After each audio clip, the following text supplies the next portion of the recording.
Hello, ಸುಸ್ವಾಗತ. ಇದು ನಮ್ಮ ಪ್ರತಿ ವಾರದ ಪುಟ್ಟ ಹೆಜ್ಜೆ ದಿಟ್ಟ ನಡೆಗೆ ಕಾರ್ಯಕ್ರಮದ ಇನ್ನೊಂದು ಹೆಜ್ಜೆ ಅಂತ ಹೇಳ್ಬೋದು. ನೀವು ಕೆಲವರು ಕರೆಕ್ಟಾಗಿ ಟೈಮಿಗೆ ಸರಿಯಾಗಿ ಬರ್ತಾ ಇದ್ದೀರಾ, ನೋಡಿ ಖುಷಿ ಆಗ್ತಾ ಇದೆ. ಕಲಿಯುವ ಆಸಕ್ತಿ ನಿಮ್ಮಲ್ಲಿ ಇರುವುದನ್ನ ಕಾಣಿಸ್ತಾ ಇದೆ. ಹಾಗೇನೇನೆ ಪ್ರತಿ ವಾರ ಇವತ್ತು ಯಾವುದು ಸಂಡೇ 7 ರಿಂದ 8 ಗಂಟೆ ಸಮಯವನ್ನು ತೆಗೆದಿಟ್ಕೊಂಡ್ಬಿಡಿ. ಆಮೇಲೆ ಪ್ರತಿ ವಾರ ಏನು ಕಲಿತೀರೋ ಅದನ್ನು ದಯವಿಟ್ಟು ನೋಟ್ಸ್ ಮಾಡ್ತಾ ಹೋಗಿ. ಅದು ಏನು ಕಲ್ತಿದ್ದನ್ನ ನೀವು ನಿಮ್ಮ ವೃತ್ತಿ ಬಾಂಧವರ ಜೊತೆಗೆ ಹಂಚ್ಕೋತಾ ಹೋಗಿ ಅಂತ ಹೇಳ್ತೀನಿ. ಅದು ನಿಮ್ಮ ಕಡೆಯಿಂದ ಒಂದು ಪುಟ್ಟ ಹೆಜ್ಜೆ. ಅಂದ್ರೆ ನೀವು ನಿಮ್ಗೆ ಉಪಯೋಗ ಆಗದಾಗ ನಿಮ್ಗೇನು ಉಪಯೋಗ ಆಗಿದೆ ಅದನ್ನ ನಿಮ್ಮ ಮಿತ್ರರೊಂದಿಗೆ, ನಿಮ್ಮ ಟೀಮ್ ಒಂದಿಗೆ ಹಂಚ್ಕೊಳ್ಳಿ. ಇಲ್ಲಿ ಡೆವಲಪ್ಮೆಂಟ್ ಆಫೀಸರ್ ಇರ್ಬೋದು, ಅಥವಾ ಬ್ರಾಂಚ್ ಮ್ಯಾನೇಜರು, ABMS ಅಥವಾ CLIS ಇರ್ಬೋದು, ಅಥವಾ ಏಜೆಂಟ್ ಇರ್ಬೋದು. ಯಾರಾದ್ರೂ ನೀವು ಇಲ್ಲಿ ಬಂದಾಗ ಬಂದು ಉಪಯೋಗ ತಗೊಳ್ಳಿ. ಹಾಗೆ ನಿಮ್ಗೆ ಏನು ಉಪಯೋಗ ಆಗಿದೆ ಅನ್ನೋದನ್ನ ಆಡಿಯೋ ಅಥವಾ ವಿಡಿಯೋ ಮುಖಾಂತರ ನಿಮ್ಮ ಗ್ರೂಪ್ ಅಲ್ಲಿ ಹಂಚಿಕೊಳ್ಳಿ. ಅಂದ್ರೆ ನಾವು ಒಟ್ಟಾರೆ ಒಂದು ಇಕೋಸಿಸ್ಟಮ್ ಮಾಡೋಣ ಅಂತ. ಅಂದ್ರೆ ನಾವೆಲ್ಲ ಇಲ್ಲಿ ಕಲಿಕೆಗಾಗಿ ಬರ್ತಾ ಇದ್ದೀವಿ. ಪ್ರತಿ ವಾರ ಹೊಸ ಟ್ರೈನರ್ಸು ಅಥವಾ ಡೆವಲಪ್ಮೆಂಟ್ ಆಫೀಸರ್ಸು ಅಥವಾ ಯಾರ್ಯಾರು ಇನ್ಶೂರೆನ್ಸ್ ಇಂಡಸ್ಟ್ರಿಗೆ ನಾವು ಏನು ಕಾಂಟ್ರಿಬ್ಯೂಷನ್ ಕೊಡ್ಬೋದು, ನಮ್ಗೆ ಎಲ್ಲಿ ಒಂದು ಪ್ರೋತ್ಸಾಹ ಸಿಗುತ್ತೆ ಅಂತ ಅನ್ಸುತ್ತೋ ಅದನ್ನು ಕೊಡೋಣ. ಹಾಗೇನೆ ಪ್ರತಿ ವಾರ ಒಂದು ಹೊಸ ರೀತಿಯಲ್ಲಿ ಒಂದು ಪ್ರಯತ್ನ ಮಾಡೋಣ. ಕೆಲವೊಂದ್ಸಲ ಬರೀ ಮಾತುಕತೆ ಆಡೋಣ, ಅಥವಾ ಕೆಲವೊಂದ್ಸಲ ನಾವು ಏನಂತೀರಿ ಪಾಡ್ಕಾಸ್ಟ್ ಮಾದರಿ, ಅಂದ್ರೆ ನಾನು ಪ್ರಶ್ನೆ ಕೇಳೋದು ಅವ್ರ ಉತ್ತರ ಹೇಳೋದು ಅದಾಗಿರ್ಬೋದು. ಅಥವಾ ಒಬ್ಬರು ಟ್ರೈನರ್ ಅವರಿಗೆ ಫುಲ್ ಸಮಯ ಕೊಟ್ಟು ಅವರ ಪ್ರೆಸೆಂಟೇಶನ್ ಮುಖಾಂತರ ತಮ್ಮ ವಿಚಾರವನ್ನು ಹೇಳೋದಿರ್ಬೋದು.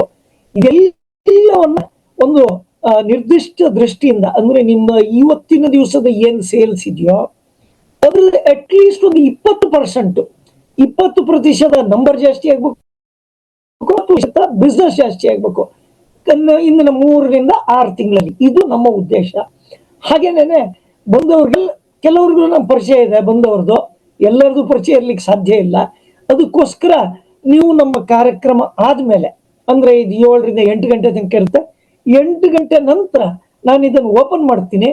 ಆವಾಗ ನಿಮ್ಗ ಅನಿಸಿದ ನಿಮ್ಮ ಅನಿಸಿಕೆ, ಪುಟ್ಟ ಹೆಜ್ಜೆ ದಿಟ್ಟ ನಡೆಗೆ ಕಾರ್ಯಕ್ರಮದಿಂದ ನೀವೇನ್ ಕಲಿತಾ ಇದ್ದೀರಿ, ನಿಮ್ಗೇನು ಉಪಯೋಗ ಆಗ್ತಾ ಇದೆ ಅದನ್ನ ವಿಡಿಯೋ ಮುಖಾಂತರ ಹಂಚ್ಕೊಳ್ಳಿ. ವಿಡಿಯೋ ಮುಖಾಂತರ ಹಂಚ್ಕೊಳ್ಳಿ ಅಂತ ಹೇಳುವ ಉದ್ದೇಶ ಏನು ಅಂತ ಮುಂದಿನ ಸಲ ಹೇಳ್ತೇನೆ. ಯಾಕಂತಂದ್ರೆ ನಾವು ನಮಗ ಅನ್ಸಿದ್ದನ್ನ ಹಂಚ್ಕೊಳಕ್ ಶುರು ಮಾಡಿದ್ರೆ ನಮ್ಮ ವಿಡಿಯೋ ಕ್ಲಾರಿಟಿ ಬರುತ್ತೆ ಅಂತ ಗೊತ್ತಾಗತ್ತೆ. ಅದನ್ನ ಪ್ರಾಕ್ಟೀಸ್ ಮಾಡ್ತಾ ಹಾಗೇನೆ ನಾನು ನಿಮ್ಮ ಹೇಗೆ ವಿಡಿಯೋ ಕೇಳ್ತಾ ಇದೀನೋ ಅದೇ ತರ ನೀವು ನಿಮ್ಮ ಕಷ್ಟದ ವಿಡಿಯೋ ಕೇಳಲಿಕ್ಕೆ ಸಾಧ್ಯ. ಅದು ಮುಂದಿನ ಹೆಜ್ಜೆ. ನಾವು ಏನಿದ್ರು ಒಂದೊಂದು ಹೆಜ್ಜೆ ಒಂದೊಂದ್ಸಲ ಇಡೋಣಂತೆ. ಹಾಗೇನೆ ಇವತ್ತಿನ ದಿವಸ ಬಂದಿರುವಂತಹ ಎಲ್ಲ ವಿಮಾ ಕಾರ್ಯಕರ್ತರು, ಏಜೆಂಟು, ಡೆವಲಪ್ಮೆಂಟ್ ಆಫೀಸರ್ ಯಾರೆಲ್ಲ ಬಂದಿದ್ದೀರಿ ಎಲ್ಲರಿಗೂ ಹೃತ್ಪೂರ್ವಕವಾಗಿ ಸ್ವಾಗತಿಸುತ್ತಾ ಇವತ್ತಿನ ಕಾರ್ಯಕ್ರಮಕ್ಕೆ ನಮ್ಮನ್ನ ಉದ್ದೇಶಿ ಮಾತಾಡಿಸ್ತಾ ಇರೋರು ಸುಬ್ರಹ್ಮಣ್ಯ ಜಿ ಭಟ್ ಅಂತ ಹೇಳಿ.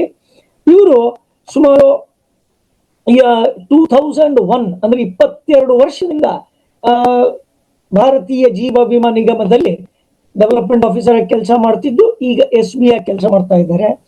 ವಿಶೇಷತೆ ಅಂದ್ರೆ ಬಹಳಷ್ಟು ಜನ ಡೆವಲಪ್ಮೆಂಟ್ ಆಫೀಸರ್ ಅಲ್ಲಿ ಯಾರು ಮೆನ್ ಅಥವಾ ಗಂಡಸರು ಜಾಸ್ತಿ ಜನ ಏಜೆಂಟ್ ಇರುವಂತದ್ದು. ಹಾಗೆ ಸುಬ್ರಹ್ಮಣ್ಯ ಭಟ್ರ ಟೀಮ್ ಅಲ್ಲಿ ಗಂಡಸರು ಮತ್ತು ಹೆಣ್ಮಕ್ಕಳ ಏನಂತೀರಿ ಸಂಖ್ಯೆ 50-50% ಅಂತ ಹೇಳ್ಬೋದು. ಅದಕ್ಕೋಸ್ಕರ ಮೊನ್ನೆ ದಿವಸ ನಾನು ಮಾತಾಡ್ತಾ ಇರ್ಬೇಕಾದ್ರೆ ಬಿಹಾರ್ ಇಲೆಕ್ಷನ್ ಏನ್ ವಿಶೇಷತೆ ಅಂತ ಯಾರಾದ್ರೂ ಹೇಳ್ಬೋದಾ? ಬಿಹಾರ್ ಇಲೆಕ್ಷನ್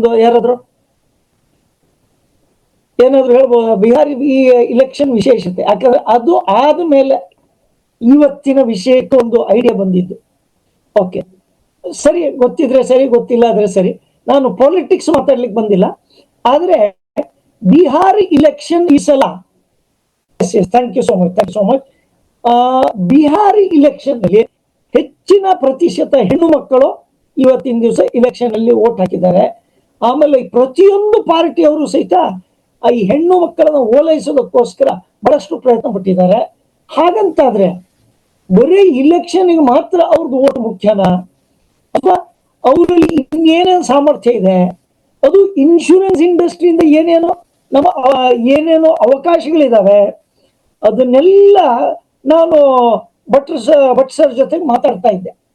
ಆವಾಗ ಅಂತಂದ್ರು ಹಂಗಂತಂದ್ರೆ ನಾವು ಒಂದು ಕಾರ್ಯಕ್ರಮ ಮಾಡೋಣಂತೆ, ನನಗೆ ಹಿಂಗ್ ವಿಚಾರ ಇದೆ, ಮಹಿಳೆಯರ ಪಾತ್ರ ಹೇಗಿದೆ ಇನ್ಶೂರೆನ್ಸ್ ಇಂಡಸ್ಟ್ರಿಯಲ್ಲಿ, ಮಹಿಳೆಯರಿಗೆ ಏನು ಉಪಯೋಗ ಆಗ್ತದೆ, ಇದ್ರ ಬಗ್ಗೆ ಒಂದು ಸ್ವಲ್ಪ ನಾವು ನಿಷ್ಕರ್ಷ ಮಾಡಿದ್ವಿ. ಅವಾಗ ಮಾತಾಡಿದಾಗ ಸರ್ ಅಂದ್ರು, ಸರಿ ಹಂಗ ನಾವು ಇದೇ ವಿಷಯದಲ್ಲಿ ಕಾರ್ಯಕ್ರಮ ಮಾಡೋಣ, ವಿಮಾ ರಂಗದಲ್ಲಿ ಮಹಿಳೆಯರ ಪಾತ್ರ ಅದ್ರ ಬಗ್ಗೆ ಮಾತಾಡೋಣ ಅಂತಂದ್ರು. ಹಾಗಂತಂದ್ರೆ ಇವತ್ತಿನ ದಿವಸ ಸುಮಾರಷ್ಟು ಗಂಡ್ಮಕ್ಳು ಆರ್ ಮೆನ್ ಪಾರ್ಟಿಸಿಪೆಂಟ್ ಇದ್ದಾರೆ, ಅವ್ರಿಗೆ ಹೆಂಗ್ ಉಪಯೋಗ ಆಗ್ಬೋದು ಅದನ್ನು ಗಮನಿಸೋಣ. ಯಾಕಂದ್ರೆ ನಮ್ಮ ಕಸ್ಟಮರ್ ಅಲ್ಲಿ ಎಷ್ಟು ಜನ ಹೆಣ್ಮಕ್ಳು ಕಸ್ಟಮರ್ ಇದ್ದಾರೆ ನಮ್ಗೆ ಬೇರೆ ಎಣಿಕೆ ಎಷ್ಟು 5% ಇಲ್ವಾ ಅಂತ ಅಲ್ವಾ. ಆದ್ರೆ ಆ ಹೆಣ್ಮಕ್ಕಳನ್ನ ಆ ಮಾರ್ಕೆಟ್ ಅಲ್ಲಿ ಹೇಗೆ ಎಕ್ಸ್ಪ್ಲೋರ್ ಮಾಡ್ಬೋದು ಅದನ್ನು ನಾವು ಗಮನಿಸಬಹುದು. ಮತ್ತೆ ಯಾವ ರೀತಿ ಉತ್ತಮ ಮಾರಾಟ ಫಲಿತಾಂಶ ತರಬಹುದು ಅದ್ರ ಬಗ್ಗೆ ಎಸ್ ಜಿ ಭಟ್ ಸರ್ ಹೇಳುವವರಿದ್ದಾರೆ. ಹಾಗೆ ಗ್ರಾಹಕರಲ್ಲಿ ಹೇಗೆ ವಿಶ್ವಾಸ ನಿರ್ಮಾಣ ಮಾಡಬಹುದು, ವೃತ್ತಿ ಜೀವನದಲ್ಲಿ ವೇಗವಾಗಿ ಹೇಗೆ ಕೌಶಲ್ಯ ನಮ್ಮ ಏನಂತೀರಿ ಬಿಸ್ನೆಸ್ ಅನ್ನ ಬೆಳವಣಿಗೆ ಮಾಡಬಹುದು, ಹಾಗೆ ಜೀವನದ ಕೌಶಲ್ಯವನ್ನ ಹೇಗೆ ಇಂಪ್ರೂವ್ ಮಾಡ್ಕೋಬಹುದು, ಈ ಎಲ್ಲ ವಿಚಾರಗಳನ್ನು ಭಟ್ ಸರ್ ನಮ್ಮ ಮುಂದೆ ಹೇಳ್ಕೊಡಲಿದ್ದಾರೆ. ನಮ್ಮ ಭಟ್ ಸರ್ ಕಳೆದ ಅದೇ ಹೇಳಿದಲ್ಲ 2001ರಿಂದ ಡೆವಲಪ್ಮೆಂಟ್ ಆಫೀಸರ್ ಆಗಿದ್ದಾರೆ. ಇವತ್ತಿನ ದಿವಸ ಎಲ್ಲರೂ ಚಪ್ಪಾಳೆ ಮೂಲಕ ಅಥವಾ ವೆಲ್ಕಮ್ ಭಟ್ ಸರ್ ಅಂತ ಹೇಳಿ ನೀವು ಚಾಟ್ ಬಾಕ್ಸ್ ಅಲ್ಲಿ ಹಾಕ್ಬಹುದು. Over to you Bhat sir. ನೀವು ಅನ್ಮ್ಯೂಟ್ ಮಾಡ್ಕೊಳ್ಳಿ ಸುಬ್ರಹ್ಮಣ್ಯ ಭಟ್ ಸರ್. ಸರ್ ತುಮಕೂರು 2 ಬ್ರಾಂಚಿನಲ್ಲಿ SB ಆಗಿದ್ದಾರೆ. Over to you sir. Thank you sir, thank you. ಎಲ್ಲರಿಗೂ ಶುಭ ಸಂಜೆಯ ನಮಸ್ಕಾರಗಳು. ಮೊಟ್ಟ ಮೊದಲಿಗೆ ನಾನು ಸತೀಶ್ ಪ್ರಭು ಸರ್ ಅವರಿಗೆ ಈ ಸಂದರ್ಭದಲ್ಲಿ ಧನ್ಯವಾದಗಳನ್ನ ಹೇಳ್ತಾ ಇದ್ದೇನೆ. ಯಾಕೆಂದ್ರೆ ಅವರು ಒಂದ್ ದಿವಸ ಕಾಲ್ ಮಾಡಿ ನನಗೆ ಬಿಹಾರ್ ಇಲೆಕ್ಷನ್ ಆದಾಗ ರಿಸಲ್ಟ್ ಬಂದು 2 ದಿನಕ್ಕೆ ಕಾಲ್ ಮಾಡಿದ್ರು. ಈಗಾಗಲೇ ಸರ್ ಅದನ್ನ ನಿಮ್ ಜೊತೆ ಶೇರ್ ಮಾಡಿದ್ದಾರೆ. ಬಿಹಾರ್ ಇಲೆಕ್ಷನ್ ನಲ್ಲಿ ನೀವು ಏನನ್ನ ಅಬ್ಸರ್ವ್ ಮಾಡಿದ್ರಿ ಅಂತ ನನ್ನ ಹತ್ರ ಅವರು ಕೆಲವು ಪ್ರಶ್ನೆಗಳನ್ನ ಕೇಳ್ತಾ ಹೋದ್ರು. ಸೊ ನಾನು ಸ್ವಲ್ಪ ಪ್ರತಿನಿತ್ಯ ಒಂದು ಜನರಲ್ ನಾಲೆಜ್ ಏನಿದೆಯೋ ಅದನ್ನ ಇಂಪ್ರೂವ್ ಮಾಡ್ತಾ ಇರುವಾಗ ಏನಾಯ್ತು, ನಾನು ಅದ್ರ ಬಗ್ಗೆ ಗಮನಿಸ್ತಾ ಇದ್ದಾಗ ನನಗೂ ಕೆಲವೊಂದು ವಿಚಾರಗಳು ಹೊಡೆದಿದ್ವು. ಸೊ ಸತೀಶ್ ಪ್ರಭು ಸರ್ ಅವರು ಆ ಇಲೆಕ್ಷನ್ ಬಗ್ಗೆ ವಿಚಾರಗಳನ್ನ ಕೆದಕ್ತಾ ಈ ಒಂದು ಇಂಪಾರ್ಟೆನ್ಸ್ ಏನಿದೆ ಬಿಹಾರ್ ಇಲೆಕ್ಷನ್ ನಲ್ಲಿ ಮಹಿಳಾ ಮತದಾರರು ಯಾವ ರೀತಿಯಲ್ಲಿ ಹೊಸ ಸರ್ಕಾರ ರಚನೆಯಲ್ಲಿ ಪಾತ್ರ ವಹಿಸಿದ್ರು ಅನ್ನೋದನ್ನ ನಮ್ಮ ವಿಮಾ ರಂಗದಲ್ಲಿ ನಾವು ಆ ಒಂದು ಇದನ್ನ ಹೇಗೆ ಉಪಯೋಗಿಸ್ಕೋಬಹುದು ಅನ್ನೋದ್ರ ಬಗ್ಗೆ ನಾವು ಕೆಲವೊಂದು ವಿಚಾರ ವಿಮರ್ಶೆಗಳನ್ನ ಮಾಡಿದ್ವಿ. ಆ ಸಂದರ್ಭದಲ್ಲಿ ಅವ್ರು ಹೇಳಿದ್ರು, ನೀವು ಈ ವಿಚಾರವಾಗಿ ಒಂದು ಏನು ವಾರದ ಹೆಜ್ಜೆ ಇದೆಯಲ್ಲ ಈ ಕಾರ್ಯಕ್ರಮದಲ್ಲಿ ನೀವು ಭಾಗವಹಿಸಿ ಮಾತನಾಡಬೇಕು ಅಂತ ಹೇಳಿದಾಗ ನಾನು ಸಹ ಅದನ್ನ ಒಪ್ಕೊಂಡು ಇವತ್ತು ನಿಮ್ಮ ಮುಂದೆ ಕೆಲವೊಂದು ವಿಚಾರಗಳನ್ನ ಪ್ರಸ್ತುತಪಡಿಸ್ತಾ ಇದ್ದೇನೆ. ನೀವು ಗಮನವಿಟ್ಟು ಇದನ್ನ ಕೇಳ್ತಾ ಇದ್ದೀರಾ. ಈ ಒಂದು ವಿಚಾರ ನಾನು ಏನು ಪ್ರಸ್ತುತಪಡಿಸ್ತಾ ಇದ್ದೇನೋ ಅದು ಮುಗಿದ ಮೇಲೆ ದಯವಿಟ್ಟು ನಿಮ್ಮ ವೃತ್ತಿಯಲ್ಲಿ ನೀವು ಯಾವ ರೀತಿ ಇದನ್ನ ಉಪಯೋಗಿಸ್ಕೋಬಹುದು ಅನ್ನೋದನ್ನ ಪ್ರತಿಯೊಬ್ಬರು ಯೋಚನೆ ಮಾಡಬೇಕು. ಆಗ ಮಾತ್ರ ಅದು ನಿಜವಾಗಿ ಇವತ್ತಿನ ಒಂದು ಏನು ಮಾತುಕತೆ ಇದೆ ಇದು ಫಲಪ್ರದವಾಗುತ್ತೆ ಅಂತ ನನ್ನ ಭಾವನೆ. ಸೊ ಮತ್ತೊಮ್ಮೆ ಎಲ್ಲರಿಗೂ ನಮಸ್ಕಾರ. ಈಗ ಇಂದಿನ ಒಂದು ಪರಿಸ್ಥಿತಿಯಲ್ಲಿ ನಾವು ಮಹಿಳೆಯರ ಬಗ್ಗೆ ಮಹಿಳೆಯರ ಬಗ್ಗೆ ಯೋಚನೆ ಮಾಡಿದಾಗ ಈ ಒಂದು ಪ್ರತಿಯೊಂದು ಕ್ಷೇತ್ರದಲ್ಲಿ ಮಹಿಳೆಯರ ಸಾಧನೆ ದಿನದಿಂದ ದಿನಕ್ಕೆ ಹೆಚ್ಚಾಗ್ತಾ ಇದೆ. ಅವರ ಸಾಧನೆ ಪ್ರತಿಯೊಂದು ಕ್ಷೇತ್ರದಲ್ಲಿ, ನಾನು ವಿಮಾ ರಂಗದಲ್ಲಿ ಅಂತ ಹೇಳ್ತಾ ಇಲ್ಲ, ನೀವು ಯಾವ ಕ್ಷೇತ್ರವನ್ನ ಬೇಕಾದರೂ ತಗೋಬಹುದು. ಇದು ಆರ್ಮಿ ಇರ್ಬೋದು, IT ಇರ್ಬೋದು, ಯಾವ ಕ್ಷೇತ್ರದಲ್ಲಿ ನೋಡಿದ್ರು ಮಹಿಳೆಯರು ಪ್ರಗತಿಯತ್ತ ಹೆಜ್ಜೆ ಇಡ್ತಾ ಇದ್ದಾರೆ. ಪುರುಷರನ್ನು ಸಹ ಹಿಂದಿಕ್ಕಿ ಕೆಲವು ಕ್ಷೇತ್ರಗಳಲ್ಲಿ ಮುನ್ನುಗ್ಗುತ್ತಾ ಇದ್ದಾರೆ. ಇದು ಇವತ್ತಿನ ಒಂದು ಟ್ರೆಂಡ್ ಆಗಿದೆ. ಈಗ ನಮಗೆ ಬೇಕಾಗಿರೋದೇನು? ನಾವೆಲ್ಲರೂ ವಿಮಾ ರಂಗದಲ್ಲಿ ಕೆಲಸವನ್ನ ನಿರ್ವಹಿಸ್ತಾ ಇದ್ದೇವೆ. ಪ್ರತಿನಿಧಿ ಆಗಿರ್ಬೋದು, ಅಭಿವೃದ್ಧಿ ಅಧಿಕಾರಿಗಳಾಗಿರ್ಬೋದು, CLAಗಳಾಗಿರ್ಬೋದು, ಆಫೀಸರ್ಸ್ ಆಗಿರ್ಬೋದು, ನಾವು ವಿಮಾ ರಂಗದಲ್ಲಿ ಕೆಲಸವನ್ನ ನಿರ್ವಹಿಸ್ತಾ ಇದ್ದೇವೆ. ಈ ನಮ್ಮ ಕೆಲಸದಲ್ಲಿ ಈ ಸಂಗತಿಯನ್ನ ಹೇಗೆ ನಾವು ಅಳವಡಿಸ್ಕೋಬಹುದು, ಅದರಿಂದ ಉತ್ತಮ ಫಲಿತಾಂಶವನ್ನ ನಾವು ಹೇಗೆ ಪಡಿಬಹುದು ಅನ್ನೋದ್ರ ಬಗ್ಗೆ ನಾವು ಯೋಚನೆ ಮಾಡಿದಾಗ ಈ ಮಹಿಳೆಯರ ಸಾಧನೆ ದಿನದಿಂದ ದಿನಕ್ಕೆ ಎಲ್ಲ ಕ್ಷೇತ್ರದಲ್ಲಿ ಜಾಸ್ತಿ ಆಗ್ತಾ ಇದೆ. ಜೊತೆಗೆ ಸರ್ಕಾರ ಸಹ ಅವರ ಬೆನ್ನೆಲುಬಾಗಿ ನಿಂತಿದೆ. ಇವತ್ತಿನ ಸರ್ಕಾರಗಳು ಮಹಿಳೆಯರ ಒಂದು ಆರ್ಥಿಕ ಶಕ್ತಿಯನ್ನ ಉನ್ನತ ಮಟ್ಟಕ್ಕೆ ಕೊಂಡೊಯ್ಯೋದಕ್ಕೆ ಸರ್ಕಾರಗಳು ಸಹ ಬೆನ್ನೆಲುಬಾಗಿ ನಿಂತಿದೆ.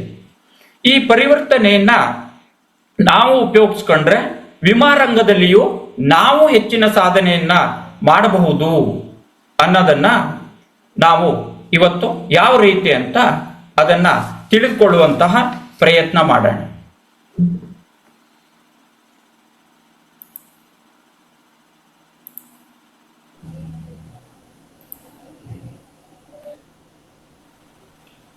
ಮತ್ತೊಮ್ಮೆ ಎಲ್ಲರನ್ನ ಸ್ವಾಗತಿಸ್ತಾ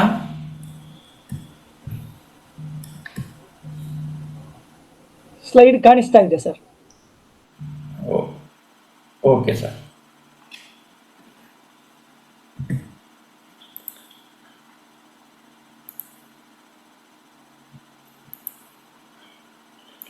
ಇಲ್ಲ ಮತ್ತೆ ಹೋಯ್ತು. ಒಂದೇ ನಿಮಿಷ ಸರ್, ಶೇರ್ ಮಾಡಿ.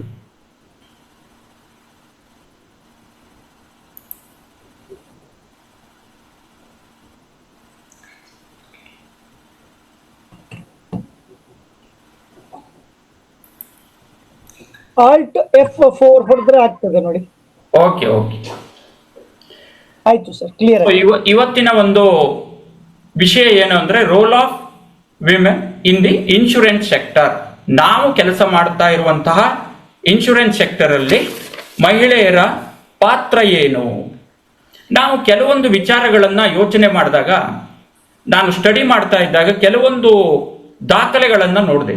2022ರಲ್ಲಿ ವಿಮಾ ರಂಗದಲ್ಲಿ, ನಾನು LICಯಲ್ಲಿ ಮಾತ್ರ ಅಂತ ಹೇಳ್ತಾ ಇಲ್ಲ, ಭಾರತೀಯ ವಿಮಾ ರಂಗದಲ್ಲಿ ಎಲ್ಲ ಕಂಪನಿಗಳು ಸೇರಿ ಸುಮಾರು 24% ಮಹಿಳಾ ಪ್ರತಿನಿಧಿಗಳು ಕೆಲಸ ಮಾಡ್ತಾ ಇದ್ರು.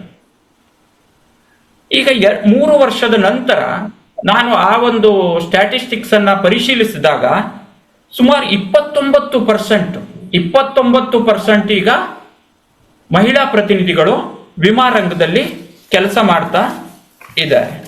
ಸೊ ಇದು ಏನನ್ನ ಸೂಚಿಸುತ್ತೆ ಅಂದ್ರೆ ಮಹಿಳೆಯರ ಪಾಲ್ಗೊಳ್ಳುವಿಕೆ ವಿಮಾ ರಂಗದಲ್ಲಿ ಹೆಚ್ಚಾಗ್ತಾ ಇದೆ. ಮಹಿಳೆಯರ ಪಾಲ್ಗೊಳ್ಳುವಿಕೆ ಏನಿದೆ ಇದು ವಿಮಾ ರಂಗದಲ್ಲಿ ಹೆಚ್ಚಾಗ್ತಾ ಇದೆ ಅನ್ನೋದನ್ನ ನಾವು ನೋಡಬಹುದು.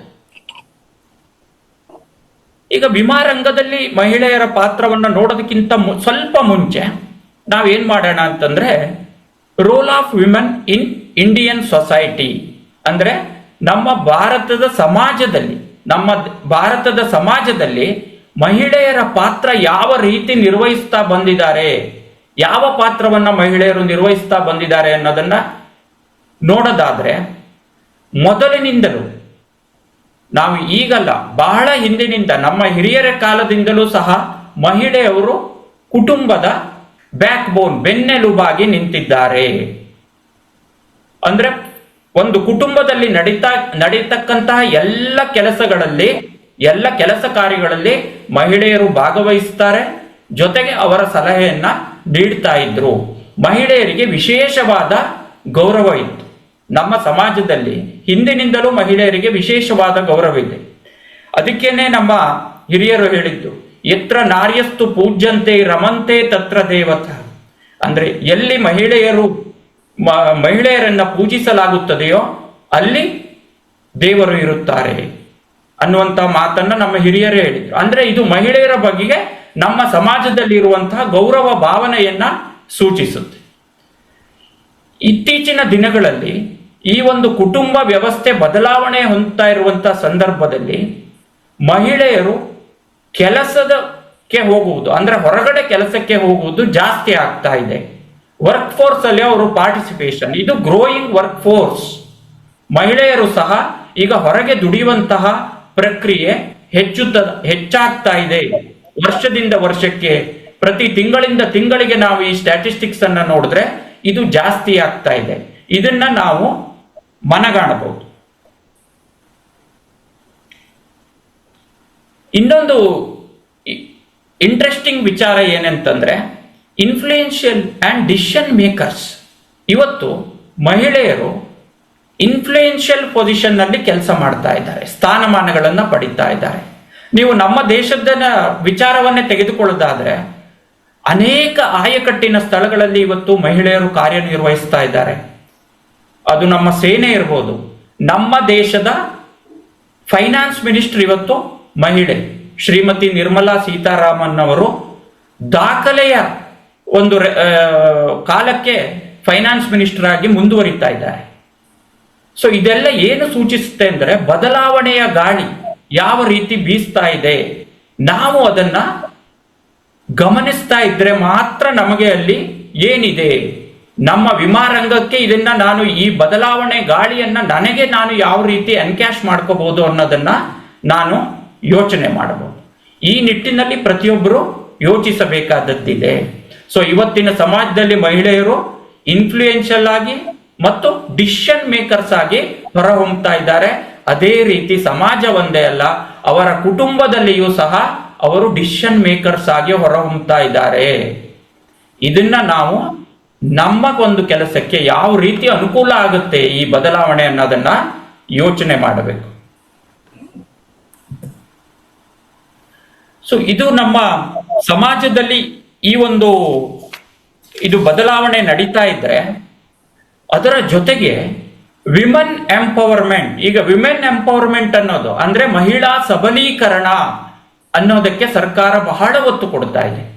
ಈ ಬದಲಾವಣೆ ಎಲ್ಲ ಹೇಗೆ ಸಾಧ್ಯ ಆಯಿತು, ಮಹಿಳೆಯರಲ್ಲಿ ಇಂತಹ ಉತ್ತಮವಾದ ಬದಲಾವಣೆ ಹೇಗೆ ಸಾಧ್ಯ ಆಯಿತು ಅಂತಂದ್ರೆ, ಇದಕ್ಕೆ ಸರ್ಕಾರಗಳು ರೂಪಿಸುತ್ತಾ ಇರುವಂತಹ ನೀತಿಗಳು ಸಹ ಕಾರಣ.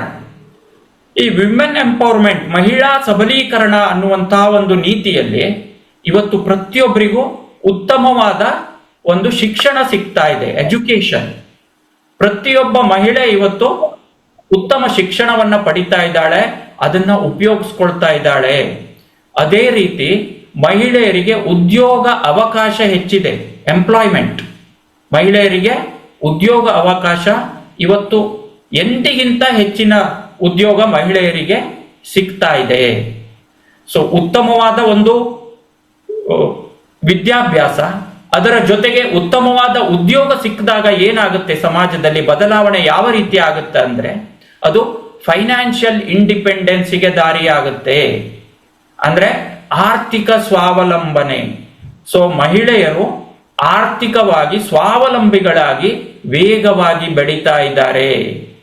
ಸೊ ಈಗ ನಮ್ಮ ಪ್ರತಿನಿಧಿ ಆಗಿರ್ಬೋದು, ಅಥವಾ ಅಭಿವೃದ್ಧಿ ಅಧಿಕಾರಿಗಳಾಗಿರ್ಬೋದು, ಅಥವಾ ವಿಮಾ ರಂಗದಲ್ಲಿ ಕೆಲಸ ಮಾಡುವಂತ ಪ್ರತಿಯೊಬ್ಬರಿಗೂ ನಮಗೆ ಬೇಕಾಗಿರೋದೇನು, ನಮಗೆ ಎಲ್ಲಿ ಪೊಟೆನ್ಷಿಯಲ್ ಎಲ್ಲಿದೆ. ಪೊಟೆನ್ಷಿಯಲ್ ಅಂದ್ರೆ ಏನು, ಯಾರು ನಮಗೆ ನಮ್ಮ ಒಂದು ವಿಮಾ ಪ್ರಾಡಕ್ಟ್ ಏನಿದೆ, ಪ್ಲಾನ್ ಏನಿದೆ, ಅದನ್ನ ಕೇಳಿ ಅದನ್ನ ಸ್ವೀಕರಿಸ್ತಾರೋ ಅದೇ ಪೊಟೆನ್ಷಿಯಲ್. ನಾವು ಮಾರಾಟ ಮಾಡಬೇಕಾಗಿರೋದೇನು, ವಿಮೆ. ಸೊ ವಿಮೆಯನ್ನ ಕೇಳಿ ತಿಳಿದು ಅದನ್ನ ಯಾರು ಪರ್ಚೇಸ್ ಮಾಡ್ತಾರೋ, ಖರೀದಿ ಮಾಡ್ತಾರೋ, ಅಲ್ಲಿ ಪೊಟೆನ್ಷಿಯಲ್ ಇದೆ. ಅದಕ್ಕೆ ಏನು ಬೇಕು, ವಿಮೆಯನ್ನ ಪರ್ಚೇಸ್ ಮಾಡೋದಕ್ಕೆ, ವಿಮಾ ಪಾಲಿಸಿಯನ್ನ ಮಾಡಿಸಿಕೊಳ್ಳುವುದಕ್ಕೆ ಆರ್ಥಿಕತೆ ಅಂದ್ರೆ ಆರ್ಥಿಕವಾಗಿ ಅವರು ಸ್ವಾವಲಂಬಿಗಳಾಗಿರ್ಬೇಕು, ಪ್ರೀಮಿಯಂ ಪೇಯಿಂಗ್ ಕೆಪಾಸಿಟಿ ಅವರಲ್ಲಿ ಇರಬೇಕು. ಇದು ಮಹಿಳೆಯರಲ್ಲಿ ಈಗ ಹೆಚ್ಚಿನ ವೇಗದಲ್ಲಿ ಬೆಳೀತಾ ಇದೆ. ಈ ಫೈನಾನ್ಷಿಯಲ್ ಇಂಡಿಪೆಂಡೆನ್ಸ್ ಅನ್ನೋದು ಮಹಿಳೆಯರಲ್ಲಿ ಹೆಚ್ಚಿನ ವೇಗದಲ್ಲಿ ಬೆಳೀತಾ ಇದೆ. ಹಿಂದೆಂದಿಗಿಂತಲೂ ಈ ವೇಗ ಈಗ ಹೆಚ್ಚಾಗಿದೆ. ಅದರ ಜೊತೆಗೆ ಯಾರೇ ಆಗಿರ್ಬೋದು, ಫೈನಾನ್ಷಿಯಲ್ ಇಂಡಿಪೆಂಡೆನ್ಸ್ ಇದ್ದಾಗ, ಆರ್ಥಿಕ ಸ್ವಾವಲಂಬಿಗಳಾಗಿದ್ದಾಗ ಅವರಲ್ಲಿ ಒಂದು ಡಿಸಿಷನ್ ಮೇಕಿಂಗ್ ಕೆಪಾಸಿಟಿ ಬರುತ್ತೆ. ಡಿಸಿಷನ್ ಮೇಕಿಂಗ್ ಕೆಪಾಸಿಟಿ ಅಂದ್ರೆ ಏನು, ನನ್ನ ಒಂದು ಫೈನಾನ್ಷಿಯಲ್ ಪ್ಲಾನಿಂಗ್ ಇರಬಹುದು. ನಾನು ದುಡಿತಾ ಇರುವಂತ ಹಣದಲ್ಲಿ ನಾನು ಯಾವ ರೀತಿ ಉಳಿಸಬೇಕು, ಯಾವ ರೀತಿ ಖರ್ಚು ಮಾಡಬೇಕು, ಯಾವ ರೀತಿ ನಾನು ಫ್ಯೂಚರಿಗೆ ಅದನ್ನ ಉಳಿತಾಯ ಮಾಡಬೇಕು, ಇದೆಲ್ಲವನ್ನ ನಿರ್ಧಾರ ತೆಗೆದುಕೊಳ್ಳುವಂತ ಕೆಪಾಸಿಟಿ ಬರುತ್ತೆ. ಅದು ಡಿಸಿಷನ್ ಮೇಕಿಂಗ್ ಕೆಪಾಸಿಟಿ. ಆ ಡಿಸಿಷನ್ ಮೇಕಿಂಗ್ ಕೆಪಾಸಿಟಿ ಇವತ್ತು ಮಹಿಳೆಯರಲ್ಲಿ ಹೆಚ್ಚಿನದಾಗಿ ಬೆಳೀತಾ ಇದೆ. ಮಹಿಳೆಯರಲ್ಲಿ ಈ ಕೆಪಾಸಿಟಿ ಹೆಚ್ಚಿನದಾಗಿ ಬೆಳೀತಾ ಇದೆ. ಇದನ್ನ ನಾವು ಗಮನಿಸಬೇಕು. ನಮಗೆ ಬೇಕಾಗಿದ್ದು ಇದೆ. ಯಾರಿಗೆ ಫೈನಾನ್ಷಿಯಲ್ ಇಂಡಿಪೆಂಡೆಂಟ್ ಆಗಿ ಅವರು ಎತ್ತರಕ್ಕೆ ಏರ್ತಾರೋ ಆಗ ಅಲ್ಲಿ ನಮಗೆ ಒಂದು ಅವಕಾಶ ಇದೆ. ಇದು ಬರೀ ವಿಮಾ ರಂಗದಲ್ಲಿ ಅಲ್ಲ, ಇವತ್ತು ಪ್ರತಿಯೊಂದು ರಂಗದಲ್ಲಿಯೂ ಸಹ ಮಹಿಳೆಯರು ಬೆಳೀತಾ ಇದ್ದು ಅದನ್ನ ಪ್ರತಿಯೊಂದು ರಂಗದಲ್ಲಿ ಎನ್ಕ್ಯಾಶ್ ಮಾಡ್ತಾ ಇದ್ದಾರೆ. ಯಾವುದೇ ನೀವು ಮಾರ್ಕೆಟಿಂಗ್ ಇದರಲ್ಲಿ ನೋಡಬಹುದು, ಯಾವ ಪ್ರಾಡಕ್ಟ್ಸ್ ಇರಬಹುದು, ಪ್ರತಿಯೊಂದು ಇವತ್ತು ನೀವು ಅಡ್ವರ್ಟೈಸ್ ಗಳನ್ನ ನೋಡಿದಾಗ ಮಹಿಳಾ ಕೇಂದ್ರೀಕೃತ ಜಾಹೀರಾತುಗಳು ಬರ್ತಾ ಇದೆ. ನೀವು ಟಿವಿಯಲ್ಲಿ ನೋಡಬಹುದು. ನೀವು ಅಬ್ಸರ್ವ್ ಮಾಡಿದ್ರೆ, ಕುತೂಹಲದಿಂದ ನೀವು ವೀಕ್ಷಿಸಿದ್ರೆ ನಿಮಗೆ ಅರ್ಥ ಆಗುತ್ತೆ. ಪ್ರತಿಯೊಂದರಲ್ಲೂ ಮಹಿಳಾ ಕೇಂದ್ರೀಕೃತ ಜಾಹೀರಾತು ವ್ಯವಸ್ಥೆ ಬರ್ತಾ ಇದೆ. ಯಾಕೆ ಇದು ಅಂದ್ರೆ ಮಹಿಳೆಯರಲ್ಲಿ ಡಿಸಿಷನ್ ಮೇಕಿಂಗ್ ಕೆಪಾಸಿಟಿ, ನಿರ್ಧಾರ ತೆಗೆದುಕೊಳ್ಳುವಂತ ಸಾಮರ್ಥ್ಯ ಹೆಚ್ಚಾಗ್ತಾ ಇದೆ.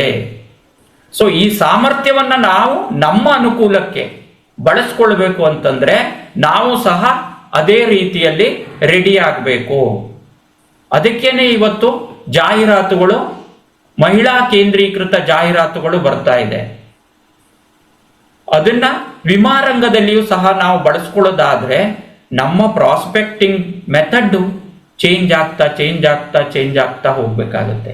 ಎಲ್ಲಿ ನಮಗೆ ಪೊಟೆನ್ಷಿಯಲ್ ಇದೆ, ಎಲ್ಲಿ ನಮಗೆ ಅವಕಾಶ ಇದೆ, ಯಾರ ಹತ್ರ ನಮ್ಮ ಪ್ರೀಮಿಯಂ ಪೇಯಿಂಗ್ ಕೆಪಾಸಿಟಿ ಇನ್ಕ್ರೀಸ್ ಆಗ್ತಾ ಇರುತ್ತೆ, ಅಲ್ಲಿ ನಾವು ಹೋಗ್ಬೇಕು, ಅಲ್ಲಿ ನಮ್ಮ ಕೆಲಸವನ್ನ ನಿರ್ವಹಿಸಬೇಕು. ಆಗ ಮಾತ್ರ ನಮ್ಮ ಪ್ರಗತಿ ಸಾಧ್ಯ, ನಮ್ಮ ಪ್ರಗತಿ ಜಾಸ್ತಿ ಆಗ್ತಾ ಹೋಗುತ್ತೆ. ಇಲ್ಲ ಅಂತಂದ್ರೆ ಏನಾಗುತ್ತೆ, ನಾವು ಈಗ ಪ್ರತಿನಿಧಿಗಳೇ ಇರ್ಬೋದು, ವಿಮಾ ರಂಗದಲ್ಲಿ ಕೆಲಸ ಮಾಡ್ತಾ ಇರುವಂತ ಪ್ರತಿಯೊಬ್ಬರು ಇರ್ಬೋದು, ನಾವೇನ್ ಮಾಡ್ತೀವಿ, ಯೂಶುವಲ್ ಆಗಿ ಏನ್ ಮಾಡ್ತೀವಿ, ನಮ್ಮ ಮೆಥಡ್ ಏನಿದೆ ಆ ಮೆಥಡ್ ಅನ್ನ ಕಂಟಿನ್ಯೂ ಮಾಡ್ತಾ ಇರ್ತೀವಿ.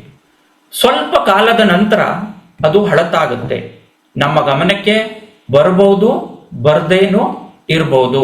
ನಾವು ಅದೇ ಪ್ರಯತ್ನವನ್ನ ಮಾಡ್ತಾ ಇದ್ರೆ ಕಳೆದ ವರ್ಷದ ಫಲಿತಾಂಶ ಈ ವರ್ಷ ಬರೋದಿಲ್ಲ, ಈ ವರ್ಷದ ಫಲಿತಾಂಶ ಮುಂದಿನ ಸಲ ಬರೋದಿಲ್ಲ. ಅದನ್ನ ನಾವು ಆ ಫಲಿತಾಂಶವನ್ನ ಹೆಚ್ಚಿಸೋದಕ್ಕೆ, ನಮ್ಮ ಪ್ರಗತಿಯನ್ನ ಹೆಚ್ಚಿಸೋದಕ್ಕೆ ಯಾವ ರೀತಿ ಸಮಾಜ ಬದಲಾವಣೆ ಆಗ್ತಾ ಇದೆಯೋ ಅದಕ್ಕೆ ಅನುಗುಣವಾಗಿ ನಮ್ಮ ಕೆಲಸವನ್ನು ಸಹ ಬದಲಾವಣೆ ಮಾಡಿಕೊಂಡು ಅಲ್ಲಿ ಆ ಕ್ಷೇತ್ರದಲ್ಲಿ ನಾವು ಮುನ್ನುಗ್ಗಬೇಕು. ಈಗ ನೀವು ನೋಡಿದ ಹಾಗೆ ನಮ್ಮಲ್ಲಿ ವಿಮೆ ನಾವು ಏನ್ ತರ್ತಾ ಇದ್ವಿ ಇಷ್ಟು ವರ್ಷಗಳಿಂದ, ನೀವೆಲ್ಲ ತುಂಬಾ ವರ್ಷಗಳಿಂದ ಕೆಲಸ ಮಾಡ್ತಾ ಇರುವಂತವ್ರು ಇರ್ಬೋದು ಅಥವಾ ಹೊಸಬರು ಸಹ ಇರ್ಬೋದು. ನೀವು ಯೋಚಿಸಬೇಕಾದದ್ದು ಏನಂತಂದ್ರೆ, ಕುತೂಹಲಕ್ಕೆ ನೀವು ನಿಮ್ಮ ಕಳೆದ ವರ್ಷದ ಒಂದು ಲಿಸ್ಟ್ ಅನ್ನ ನೋಡಿದ್ರೆ ನಿಮ್ಮ ಪಾಲಿಸಿದಾರರಲ್ಲಿ ಮಹಿಳೆಯರ ಸಂಖ್ಯೆ ಜಾಸ್ತಿ ಆಗಿದೆ, ಪಾಲಿಸಿದಾರರಲ್ಲಿ ಮಹಿಳೆಯರ ಸಂಖ್ಯೆ ಜಾಸ್ತಿ ಆಗಿದೆ. ಇದನ್ನ ನೀವು ಗಮನಿಸಬೇಕು. ಪ್ರತಿಯೊಬ್ಬರು ಕುತೂಹಲಕ್ಕಾದರೂ ನೀವು ನಿಮಗೆ ಬಿಡುವಾದಾಗ ನಿಮ್ಮ ಒಂದು ಲಿಸ್ಟ್ ಅನ್ನ ತೆಗೆದು ನೋಡಿ. ಅದೇ ನೀವು 10 ವರ್ಷದ ಹಿಂದೆ ಮಾಡಿದ್ದ ಲಿಸ್ಟ್ ಅನ್ನು ತೆಗೆದು ನೋಡಿ, 15 ವರ್ಷದ ಹಿಂದೆ ಮಾಡಿದ್ದ ಲಿಸ್ಟ್ ಅನ್ನು ತೆಗೆದು ನೋಡಿ, ನಿಮ್ಮ ಕೆಲಸ ಆ ಲಿಸ್ಟ್ ನಿಮ್ಮ ಹತ್ರ ಇದ್ರೆ ನಿಮಗೆ ಗೊತ್ತಾಗುತ್ತೆ. ಇವತ್ತು ನೀವು ನೋಡಿ, ಮಹಿಳೆಯರ ಪಾಲಿಸಿದಾರರ ಸಂಖ್ಯೆ ಜಾಸ್ತಿ ಆಗ್ತಾ ಇದೆ. ಇದು ಹೇಗೆ ಸಾಧ್ಯ ಆಯ್ತು ಅಂದ್ರೆ, ಈ ವಿಮೆನ್ ಎಂಪವರ್ಮೆಂಟ್ ಅನ್ನುವಂಥದ್ದು ಹೇಗೆ ವೇಗವಾಗಿ ಬೆಳೀತಾ ಇದೆಯೋ ಅದರಿಂದಾಗಿ ಸಾಧ್ಯ ಆಯ್ತು. ಮಹಿಳೆಯರ ವಿದ್ಯಾಭ್ಯಾಸ ಇರಬಹುದು, ಅವರಿಗೆ ಉದ್ಯೋಗ ಅವಕಾಶ ಹೆಚ್ಚಿದ್ರಿಂದ ಇರಬಹುದು, ಅದರಿಂದ ಬಂದಂತಹ ಆರ್ಥಿಕ ಸ್ವಾವಲಂಬನೆ ಮತ್ತು ಡಿಸಿಷನ್ ಮೇಕಿಂಗ್, ನಿರ್ಧಾರ ತೆಗೆದುಕೊಳ್ಳುವಂತಹ ಸಾಮರ್ಥ್ಯದಿಂದ ಇದೆಲ್ಲ ಸಾಧ್ಯ ಆಗ್ತಾ ಇದೆ. ಇದನ್ನ ಪ್ರತಿಯೊಬ್ಬರು ಈ ನಿಟ್ಟಿನಲ್ಲಿ ಯೋಚನೆ ಮಾಡಬೇಕಾದದ್ದೇ ಇದೆ. ಈಗ ನಾವು ಸಮಾಜದಲ್ಲಿ ಯಾವ ರೀತಿ ವೇಗವಾಗಿ ಮಹಿಳೆಯರು ಮುನ್ನುಗ್ತಾ ಇದ್ದಾರೆ, ಅದಕ್ಕೆ ಕಾರಣಗಳು ಏನು ಅನ್ನೋದನ್ನ ನೋಡಿದ್ವಿ. ಈಗ ನಮ್ಮ ಒಂದು ಕೆಲಸ ಮಾಡುವಂತಹ ಕ್ಷೇತ್ರಕ್ಕೆ ಬಂದ್ರೆ, ಇನ್ಶೂರೆನ್ಸ್ ಸೆಕ್ಟರ್ ನಾವು ಕೆಲಸ ಮಾಡ್ತಾ ಇರುವಂತಹ ಕ್ಷೇತ್ರಕ್ಕೆ ಬಂದ್ರೆ ಇದನ್ನ ಯಾವ ರೀತಿ ನಾವು ಅಪ್ಲಿಕೇಬಲ್ ಮಾಡಬಹುದು, ಇದನ್ನ ಅಪ್ಲೈ ಮಾಡಿಬಿಟ್ಟು ನಮ್ಮ ಕೆಲಸದಲ್ಲಿ ನಾವು ಯಾವ ರೀತಿಯಲ್ಲಿ ಮುನ್ನುಗ್ಗಬಹುದು ಅನ್ನೋದನ್ನ ಈಗ ನಾವು ನೋಡೋಣ. Increasing participation of women as insurance advisors ಅಂತ ಇದೆ ಅಲ್ವಾ. ನಾವು ನೋಡ್ಬೋದು, ಈಗ ನಾನು ಕೆಲಸಕ್ಕೆ ಸೇರಿದಂತ ವರ್ಷದಿಂದ ನೋಡಿದರೆ ಮಹಿಳಾ ಪ್ರತಿನಿಧಿಗಳ ಸಂಖ್ಯೆ ವರ್ಷದಿಂದ ವರ್ಷಕ್ಕೆ ಜಾಸ್ತಿ ಆಗ್ತಾ ಇದೆ. ಮಹಿಳಾ ಪ್ರತಿನಿಧಿಗಳ ಸಂಖ್ಯೆ ವರ್ಷದಿಂದ ವರ್ಷಕ್ಕೆ ಜಾಸ್ತಿ ಆಗ್ತಾ ಇದೆ. ಆದ್ದರಿಂದ ಮಹಿಳಾ ಪ್ರತಿನಿಧಿಗಳ ಒಂದು ಬಿಸ್ನೆಸ್ ಶೇರ್ ಏನಿದೆಯಲ್ಲ ಅದು ಸಹ ವರ್ಷದಿಂದ ವರ್ಷಕ್ಕೆ ಬೆಳೀತಾ ಇದೆ. ಕ್ಲಬ್ ಮೆಂಬರ್ಗಳ ಸಂಖ್ಯೆ ಜಾಸ್ತಿ ಆಗ್ತಾ ಇದೆ. ನೀವೆಲ್ಲ ನಿಮ್ಮ ಸೀನಿಯರ್ಸ್ ಯಾರಿದ್ದೀರೋ ನಿಮ್ಮ ಹಿಂದಿನ 10 ವರ್ಷದ ಹಿಂದಿನ ಒಂದು ಇದನ್ನ ಜ್ಞಾಪಿಸ್ಕೊಂಡ್ರೆ ನಿಮಗೆ ಇದು ಅರಿವಿಗೆ ಬರುತ್ತೆ, ಈ ತರ ಆಗ್ತಾ ಇದೆ. ನಮ್ಮ ಕಚೇರಿಯಲ್ಲೇ ನಾವು ನೋಡಿದ್ರೆ, ನಮ್ಮ ಆಫೀಸಿನಲ್ಲೇ ನಾವು ನೋಡಿದ್ರೆ ನಮ್ಗೆ ಇದು ಗೊತ್ತಾಗುತ್ತೆ. ನೀವು ಒಂದ್ಸಲ ಆಫೀಸಿಗೆ ಹೋಗಿ ಕೂತು ನೋಡಿ ಬೇಕಾದ್ರೆ ಮಹಿಳಾ ಪ್ರತಿನಿಧಿಗಳು ಎಷ್ಟಿದ್ದಾರೆ, ಮೊದಲು ಎಷ್ಟು ಪ್ರತಿನಿಧಿಗಳಿದ್ರು, ಈಗ ಮಹಿಳಾ ಪ್ರತಿನಿಧಿಗಳ ಸಂಖ್ಯೆ ಜಾಸ್ತಿ ಆಗಿರೋದ್ರಿಂದ ಬಿಸ್ನೆಸ್ ಶಿಫ್ಟ್ ಹೇಗಾಗಿದೆ. ಮಹಿಳಾ ಪ್ರತಿನಿಧಿಗಳ ಸಂಖ್ಯೆ ಜಾಸ್ತಿ ಆಗಿರೋದ್ರಿಂದ ಮಹಿಳಾ ಪಾಲಿಸಿದಾರರ ಸಂಖ್ಯೆನೂ ಜಾಸ್ತಿ ಆಗಿದೆ. ಇದನ್ನ ನಾವು ಗಮನಿಸಬೇಕು. ಇದು ಪ್ರತಿಯೊಬ್ಬ ಅಭಿವೃದ್ಧಿ ಅಧಿಕಾರಿಗಳಿಗಿರ್ಬೋದು ಅಥವಾ CLIಗಳಿಗಿರ್ಬೋದು, ಎಲ್ರಿಗೂ ಸಹ ಇದು ಒಂದು ಮಹಿಳಾ ಪ್ರತಿನಿಧಿಗಳ ಸಂಖ್ಯೆಯನ್ನ ಹೆಚ್ಚು ಮಾಡಿಕೊಳ್ಳುವುದಕ್ಕೆ ಇದು ಒಂದು ಸಕಾರಣ. ಹೆಚ್ಚು ಮಾಡಿಕೊಳ್ಳುವುದಕ್ಕೆ ಇದು ಒಂದು ಸಕಾರಣ. ಇದನ್ನ ನಾವು ಗಮನಿಸಿ ನಮಗೆ ಯಾವ ಕ್ಷೇತ್ರದಲ್ಲಿ ನಾವು ಮಹಿಳಾ ಪ್ರತಿನಿಧಿಗಳ ಸಂಖ್ಯೆಯನ್ನು ಹೆಚ್ಚಿಸಿಕೊಳ್ಬಹುದು, ನಿಮ್ಮ ಏರಿಯಾ, ನೀವು ಕೆಲಸ ಮಾಡುವಂತಹ ಏರಿಯಾದಲ್ಲಿ ಎಲ್ಲಿ ನಾನು ಮಹಿಳಾ ಪ್ರತಿನಿಧಿಗಳ ಸಂಖ್ಯೆಯನ್ನ ಜಾಸ್ತಿ ಮಾಡಬಹುದು ಅಂತ ನೀವು ಯೋಚನೆ ಮಾಡಬೇಕು. ಯಾವ ಫೀಲ್ಡ್ನಲ್ಲಿ ಇದ್ದವರು, ಪ್ರೈವೇಟ್ ವರ್ಕ್ ಮಾಡ್ತಾ ಇರಬಹುದು, ಇವತ್ತು ಕೆಲವೊಂದು ಫ್ಯಾಕ್ಟ್ರಿಗಳಿರ್ಬೋದು, ಪ್ರೈವೇಟ್ ಫ್ಯಾಕ್ಟ್ರಿಗಳಲ್ಲಿ ಮಹಿಳಾ ಉದ್ಯೋಗಿಗಳ ಸಂಖ್ಯೆ ತುಂಬಾ ಜಾಸ್ತಿ ಆಗಿದೆ. ಅಲ್ಲಿ ನಾನು ಯಾವ ರೀತಿ ಹೊಸ ಪ್ರತಿನಿಧಿಗಳನ್ನ ನೇಮಿಸುವುದರ ಮೂಲಕ ಹೇಗೆ ನಾನು ನನ್ನ ವ್ಯವಹಾರವನ್ನ ಇನ್ನೂ ಹೆಚ್ಚಿನ ರೀತಿಯಲ್ಲಿ ಮಾಡಿಕೊಳ್ಳಬಹುದು ಅನ್ನೋದನ್ನ ನಾವು ಯೋಚನೆ ಮಾಡಬೇಕು. ಇದು ಇವತ್ತು ಪ್ರತಿಯೊಬ್ಬರಿಗೂ ನಾವು ಏನು ಅವರು ಪಡಿತಾ ಇರುವಂತಹ ವೇತನ ಇರಬಹುದು ಹೆಚ್ಚಾಗ್ತಾ ಇದೆ ವರ್ಷದಿಂದ ವರ್ಷಕ್ಕೆ. ಹಾಗಾಗಿ ಅವರಲ್ಲಿ ಪ್ರೀಮಿಯಂ ಪೇಯಿಂಗ್ ಕೆಪಾಸಿಟಿ ಜಾಸ್ತಿ ಆಗ್ತಾ ಇದೆ. ನಮ್ಗೆ ಕೆಲವು ಸಾರಿ ಅನ್ಸುತ್ತೆ, ಹೊಸ ಪ್ರತಿನಿಧಿಗಳಿಗೆ ಇದು ಅನ್ಸ್ಬೋದು, ಎಲ್ಲರೂ ಪಾಲಿಸಿ ಮಾಡ್ಬಿಟ್ಟಿದ್ದಾರೆ, ಯಾರು ಕೇಳಿದ್ರು ಮಾಡಿದೀವಿ ಅಂತ ಹೇಳ್ತಾ ಇದ್ದಾರೆ. ಆದ್ರೆ ಇವರು ಕೇಳಿದ್ರೆ ಮಾಡಿ ಅಲ್ಲೇ ಹೋಗಿ ಅಂತ ಹೇಳ್ತಾ ಇದ್ದಾರೆ. ಹೇಗೆ ಮಾಡೋದು? ಇಲ್ಲಿ ನಾವು ಗಮನಿಸಬೇಕಾದಂತ ಅಂಶ, ಯಾವತ್ತೋ ಮಾಡಿದ ಒಂದು ಪಾಲಿಸಿ ಕಡಿಮೆ ಪ್ರೀಮಿಯಂ ಇವತ್ತಿಗೆ ಅದು ಪ್ರಸ್ತುತ ಆಗೋದಿಲ್ಲ.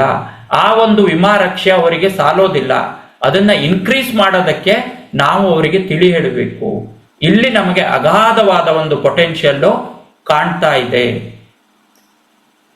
ಸೊ ಮಹಿಳಾ ಪ್ರತಿನಿಧಿಗಳ ಸಂಖ್ಯೆ ಜಾಸ್ತಿ ಮಾಡೋದ್ರಿಂದ ಈ ಒಂದು ಪೊಟೆನ್ಷಿಯಲ್ ಅನ್ನ ಪ್ರತಿಯೊಬ್ಬರು ಉಪಯೋಗಿಸ್ಕೋಬಹುದು ಅನ್ನುವಂಥದ್ದು ನನಗೆ ಕಂಡು ಬಂದಂತಹ ವಿಚಾರ. Greater year on year growth in business share from women advisors. ಆಗ್ಲೇ ನಾನು ಹೇಳಿದ ಹಾಗೆ ಮಹಿಳಾ ಪ್ರತಿನಿಧಿಗಳ ಒಂದು ಬಿಸ್ನೆಸ್ ಶೇರ್ ಏನಿದೆ ಅದು ಪ್ರತಿ ವರ್ಷದಿಂದ ವರ್ಷಕ್ಕೆ ಇನ್ಕ್ರೀಸ್ ಆಗ್ತಾ ಇದೆ. ಇದನ್ನ ಯಾರು ಅಲ್ಲಗಳೆಯೋದಕ್ಕೆ ಸಾಧ್ಯ ಇಲ್ಲ.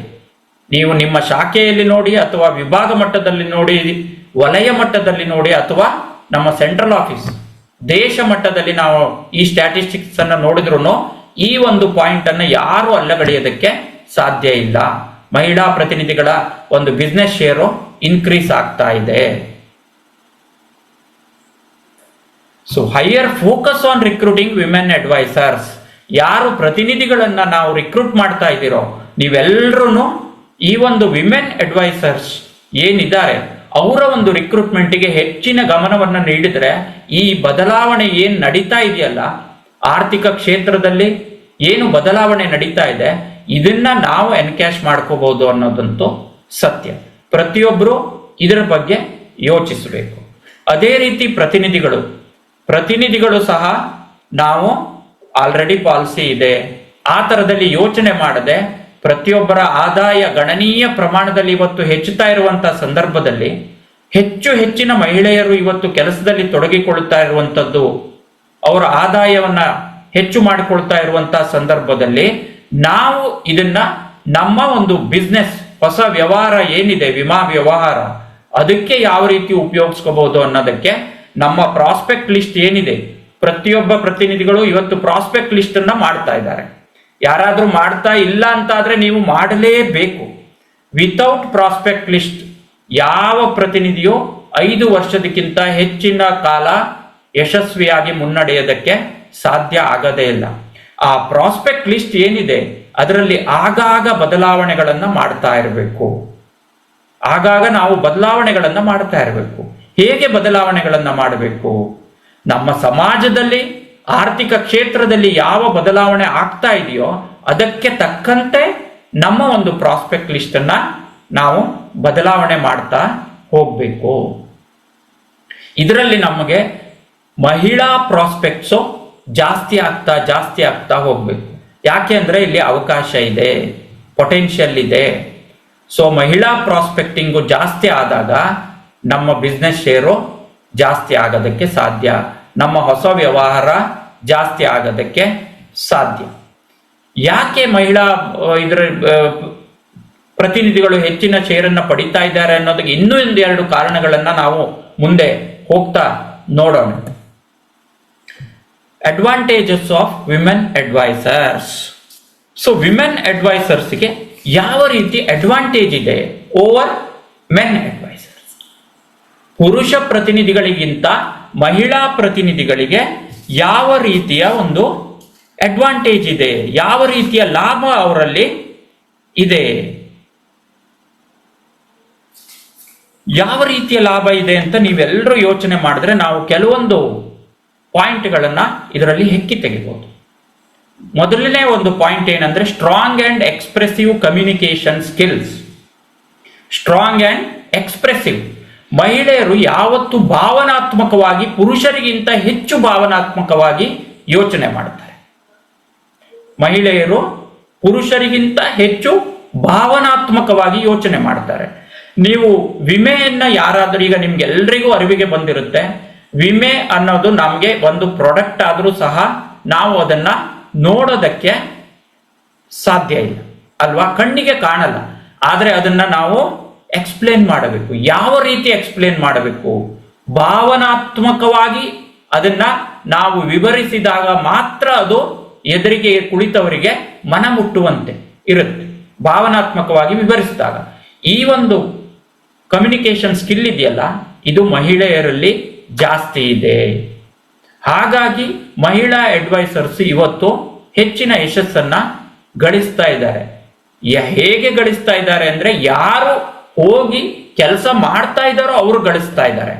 ಸುಮ್ಮನೆ ನಾನು ಪ್ರತಿನಿಧಿ ಆಗಿದ್ದೀನಿ ಅನ್ನೋ ಕಾರಣಕ್ಕೆ ಇದು ಮಹಿಳಾ ಪ್ರತಿನಿಧಿಯಾಗಿ ನಾನು ಹೆಚ್ಚಿನ ವ್ಯವಹಾರವನ್ನು ಮಾಡ್ತಾ ಇದ್ದೀನಿ ಅಂತ ಹೇಳೋದಕ್ಕೆ ಸಾಧ್ಯನೇ ಇಲ್ಲ. ಯಾರು ಅವರ ಅಭಿವೃದ್ಧಿ ಅಧಿಕಾರಿಗಳ ಮಾರ್ಗದರ್ಶನದಂತೆ ಕಾರ್ಯಕ್ಷೇತ್ರವನ್ನ ಮಾಡ್ತಾ ಇದ್ದಾರೆ, ಹೋಗಿ ಪ್ರಾಸ್ಪೆಕ್ಟಿವ್ ಲಿಸ್ಟ್ ಅನ್ನ ರೆಡಿ ಮಾಡಿ ಅವರ ಜೊತೆ ಮಾತುಕತೆಯನ್ನ ನಡೆಸ್ತಾ ಇದ್ದಾರೆ, ಅವರಿಗೆ ಇದು ಒಂದು ಅರಿವಿಗೆ ಬಂದಿರುತ್ತೆ. ಅದರ ಜೊತೆಗೆ ಮುಂದಿನ ಒಂದು ಪಾಯಿಂಟ್ ಏನಂದ್ರೆ better ability to build trust with clients. ನಂಬಿಕೆ. ವಿಮಾ ವ್ಯವಹಾರ ನಿಂತಿರುವುದೇ ನಂಬಿಕೆ. ನಾವೆಲ್ಲ ಒಂದು ತರಬೇತಿ ಕಾರ್ಯಕ್ರಮ ಇರ್ಬೋದು, ನಾವು LIC ಗೆ ಜಾಯಿನ್ ಆದಾಗ ಇರ್ಬೋದು, ಏನ್ ಹೇಳ್ತೀವಿ? At most good faith. ವಿಮಾ ವ್ಯವಹಾರ ನಡೆಯುವುದೇ ನಂಬಿಕೆಯ ಮೇಲೆ, ನಂಬಿಕೆಯ ಆಧಾರದ ಮೇಲೆ ವಿಮಾ ವ್ಯವಹಾರ ನಡೀತಾ ಇದೆ. ಸೊ ಯಾರು ನಮ್ಮ ಒಂದು ಕ್ಲೈಂಟ್ಸ್ ಜೊತೆಗೆ, ಕಸ್ಟಮರ್ ಜೊತೆಗೆ, ಪ್ರಾಸ್ಪೆಕ್ಟ್ ಜೊತೆಗೆ ಈ ನಂಬಿಕೆಯನ್ನ ಬಿಲ್ಡ್ ಮಾಡ್ತಾರೋ, ನಂಬಿಕೆಯನ್ನ ಹುಟ್ಟಿಸ್ತಾರೋ, ಆ ರೀತಿ ನಂಬಿಕೆಯನ್ನ ಹುಟ್ಟಿಸಿದ್ರೆ ನಮ್ಮ ವಿಮಾ ವ್ಯವಹಾರಕ್ಕೆ ಹೆಚ್ಚಿನ ಯಶಸ್ಸು ಸಿಗುತ್ತೆ. ಈ ನಂಬಿಕೆಯ ಆಧಾರದ ಮೇಲೆ ವಿಮಾ ವ್ಯವಹಾರ ನಿಂತಿರುವುದರಿಂದ ನಮ್ಮ ವ್ಯವಹಾರದಲ್ಲಿ ಇದು ಬೇಕೇ ಬೇಕು. ಈ ಒಂದು ನಂಬಿಕೆಯನ್ನ ಹುಟ್ಟಿಸುವಂತದ್ದು, ನಮ್ಮ ಎದುರುಗಡೆ ಕುಳಿತವರಲ್ಲಿ ಈ ಪ್ರಾಡಕ್ಟ್ ಇಂದ ನನಗೆ ಅನುಕೂಲ ಆಗುತ್ತೆ ಅನ್ನುವಂತ ನಂಬಿಕೆಯನ್ನ ಹುಟ್ಟಿಸಿದಾಗ ಮಾತ್ರ ಆ ಪ್ರಾಡಕ್ಟ್ ಅನ್ನ ಆ ವ್ಯಕ್ತಿ ತೆಗೆದುಕೊಳ್ಳೋದಕ್ಕೆ ಸಾಧ್ಯ. ಈ ನಂಬಿಕೆಯನ್ನ ಹುಟ್ಟಿಸುವುದರಲ್ಲಿ ಪುರುಷರಿಗಿಂತ ಮಹಿಳೆಯರಲ್ಲಿ ಹೆಚ್ಚಿನ ಎಬಿಲಿಟಿ ಇದೆ. ಪುರುಷರಿಗಿಂತ ಮಹಿಳೆಯರಲ್ಲಿ ಹೆಚ್ಚಿನ ಎಬಿಲಿಟಿ ಇದೆ. ನೀವು ಅದನ್ನ ಗಮನಿಸಬಹುದು. ಇದನ್ನ ನಾನು ಯಾರು ಅಲ್ಲಗಳಿದ್ದಾರೆ ಅಂತ ಹೇಳೋದಿಲ್ಲ. ಪುರುಷರಲ್ಲೂ ಇದ್ದಾರೆ, ಪುರುಷರು ಇದರಲ್ಲಿ ಸಕ್ಸಸ್ ಆಗಿಲ್ಲ ಅಥವಾ ಪುರುಷರಲ್ಲಿ ಈ ತರದ ಸ್ಕಿಲ್ಲೇ ಇಲ್ಲ ಅಂತ ನಾನು ಹೇಳ್ತಾ ಇಲ್ಲ. ಆದರೆ ಮಹಿಳೆಯರಲ್ಲಿ ಈ ರೀತಿಯ ಒಂದು ಕೌಶಲ್ಯ ಇದೆಯಲ್ಲ, ಇದು ಪುರುಷರಿಗಿಂತ ಜಾಸ್ತಿ ಇದೆ. ಇದು ಪುರುಷರಿಗಿಂತ ಜಾಸ್ತಿ ಇದೆ. ಜೊತೆಗೆ ಮಹಿಳಾ ಒಂದು ಪ್ರಾಸ್ಪೆಕ್ಟಿಂಗ್ ಗ್ರೂಪ್ ಏನಿದೆ, ಇವತ್ತು ಕ್ಲೈಂಟ್ಸ್ ಪ್ರಾಸ್ಪೆಕ್ಟ್ಸ್ ಜಾಸ್ತಿ ಆಗ್ತಾ ಇರೋದ್ರಿಂದ ಮಹಿಳೆಯರ ಜೊತೆಗೆ ಮಾತನಾಡಿದಾಗ ಬೇಗ ವಿಮಾ ವ್ಯವಹಾರ ಕ್ಲೋಸ್ ಆಗುತ್ತೆ, ಫೈನಲ್ ಆಗುತ್ತೆ. ಯಾಕೆಂದ್ರೆ ಇಬ್ಬರು ಭಾವನಾತ್ಮಕ ಜೀವಿಗಳಾಗಿರೋದ್ರಿಂದ ಅಲ್ಲಿ ನಮಗೆ ಚಾನ್ಸಸ್ ಜಾಸ್ತಿ ಇರುತ್ತೆ, ಫೈನಲೈಸ್ ಆಗುವಂತಹ ಚಾನ್ಸಸ್ ಜಾಸ್ತಿ ಇರುತ್ತೆ. ಹಾಗಾಗಿ ನಮ್ಮ ಮಹಿಳಾ ಪ್ರತಿನಿಧಿಗಳು ಹೆಚ್ಚಿನ ಯಶಸ್ಸನ್ನ ಇವತ್ತು ಪಡಿತಾ ಇದ್ದಾರೆ. ಅದರ ಜೊತೆಗೆ high empathy and strong relationship building skills ಅನ್ನ ನಾನು ಆಗ್ಲೇ ಹೇಳಿದ್ದೀನಿ.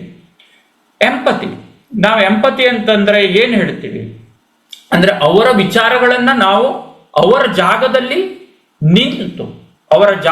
ನಿಂತು ಅವರ ರೀತಿಯಲ್ಲಿ ಯೋಚನೆ ಮಾಡಿ ಅದರ ಒಟ್ಟಿಗೆ ನಾವು ನಮ್ಮ ವಿಚಾರವನ್ನ ತೆಗೆದುಕೊಂಡು ಹೋಗೋದಿದೆಯಲ್ಲ, ಅದರಲ್ಲಿ ಮಹಿಳೆಯರು ಹೆಚ್ಚಿನ ರೀತಿಯಲ್ಲಿ ಪ್ರಾವೀಣ್ಯರು ಅಂತ ಹೇಳ್ಬೋದು. ಪುರುಷರಿಗಿಂತ ಹೆಚ್ಚಿನ ಪ್ರಾವೀಣ್ಯತೆಯನ್ನ ಆ ವಿಚಾರದಲ್ಲಿ ಮಹಿಳೆಯರು ಹೊಂದಿದ್ದಾರೆ ಅಂತ ಹೇಳ್ಬೋದು. ಈಗ ನೀವು ಕೆಲವು ಪ್ರಾಣೇಶ್ ಅವರ ಕಾರ್ಯಕ್ರಮಗಳನ್ನ ನೋಡಿರ್ತೀರ. ಪುರುಷರು ಹೇಗೆ ಕಮ್ಯುನಿಕೇಶನ್ ಸ್ಕಿಲ್ ಇದೆ ಮತ್ತು ಮಹಿಳೆಯರ ಕಮ್ಯುನಿಕೇಶನ್ ಸ್ಕಿಲ್ ಹೇಗಿದೆ ಅಂತ ಅವರ ಒಂದು ನಗೆ ಕಾರ್ಯಕ್ರಮದಲ್ಲೆಲ್ಲ ಹೇಳ್ತಾ ಇರ್ತಾರೆ ಪ್ರಾಣೇಶ್ ಅವರು. ನೀವು ಟಿವಿಗಳಲ್ಲಿ ನೋಡಿರ್ತೀರ, ಗಮನಿಸಿರ್ತೀರ, ನೀವು ನಕ್ಕಿರ್ತೀರ.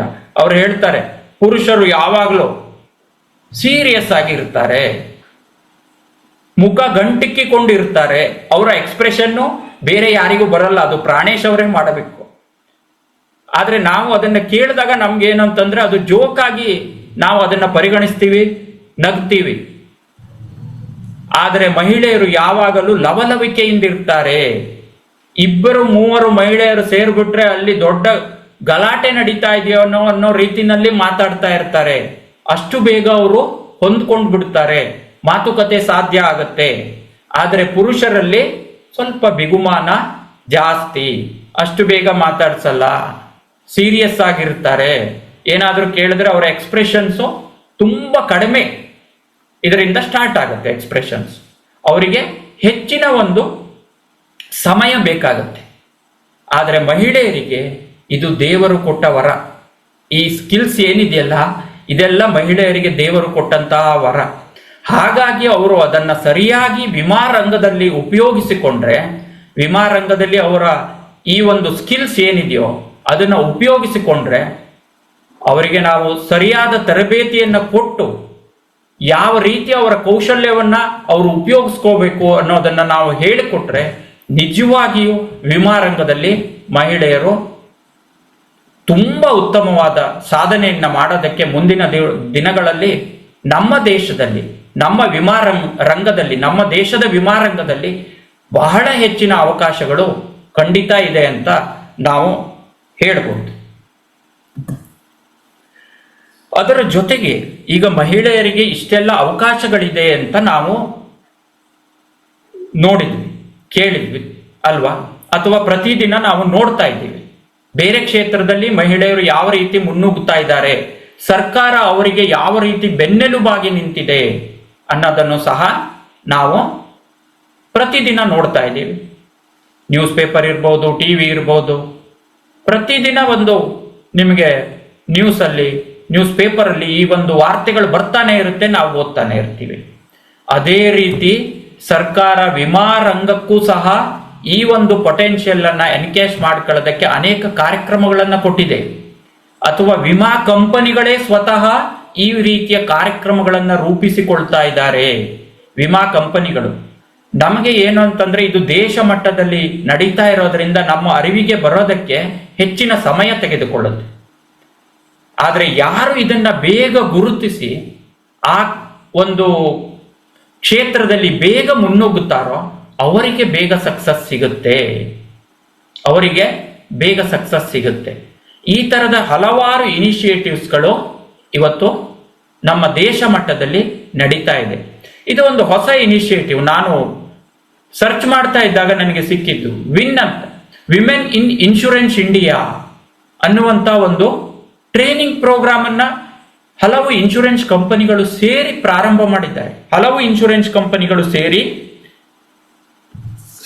ಮಾಡಿದ್ದಾರೆ. ಇವತ್ತು ಇದು ಯಾವಾಗ ಪ್ರಾರಂಭ ಆಗಿದೆ? ಇದು ಮೊನ್ನೆ 3 ದಿವಸಗಳ ಹಿಂದೆ ಪ್ರಾರಂಭವಾಗಿದೆ. 20 ನವೆಂಬರ್ 2025 ಈ ಒಂದು ಪ್ರೋಗ್ರಾಂ ಪ್ರಾರಂಭ ಆಗಿದೆ.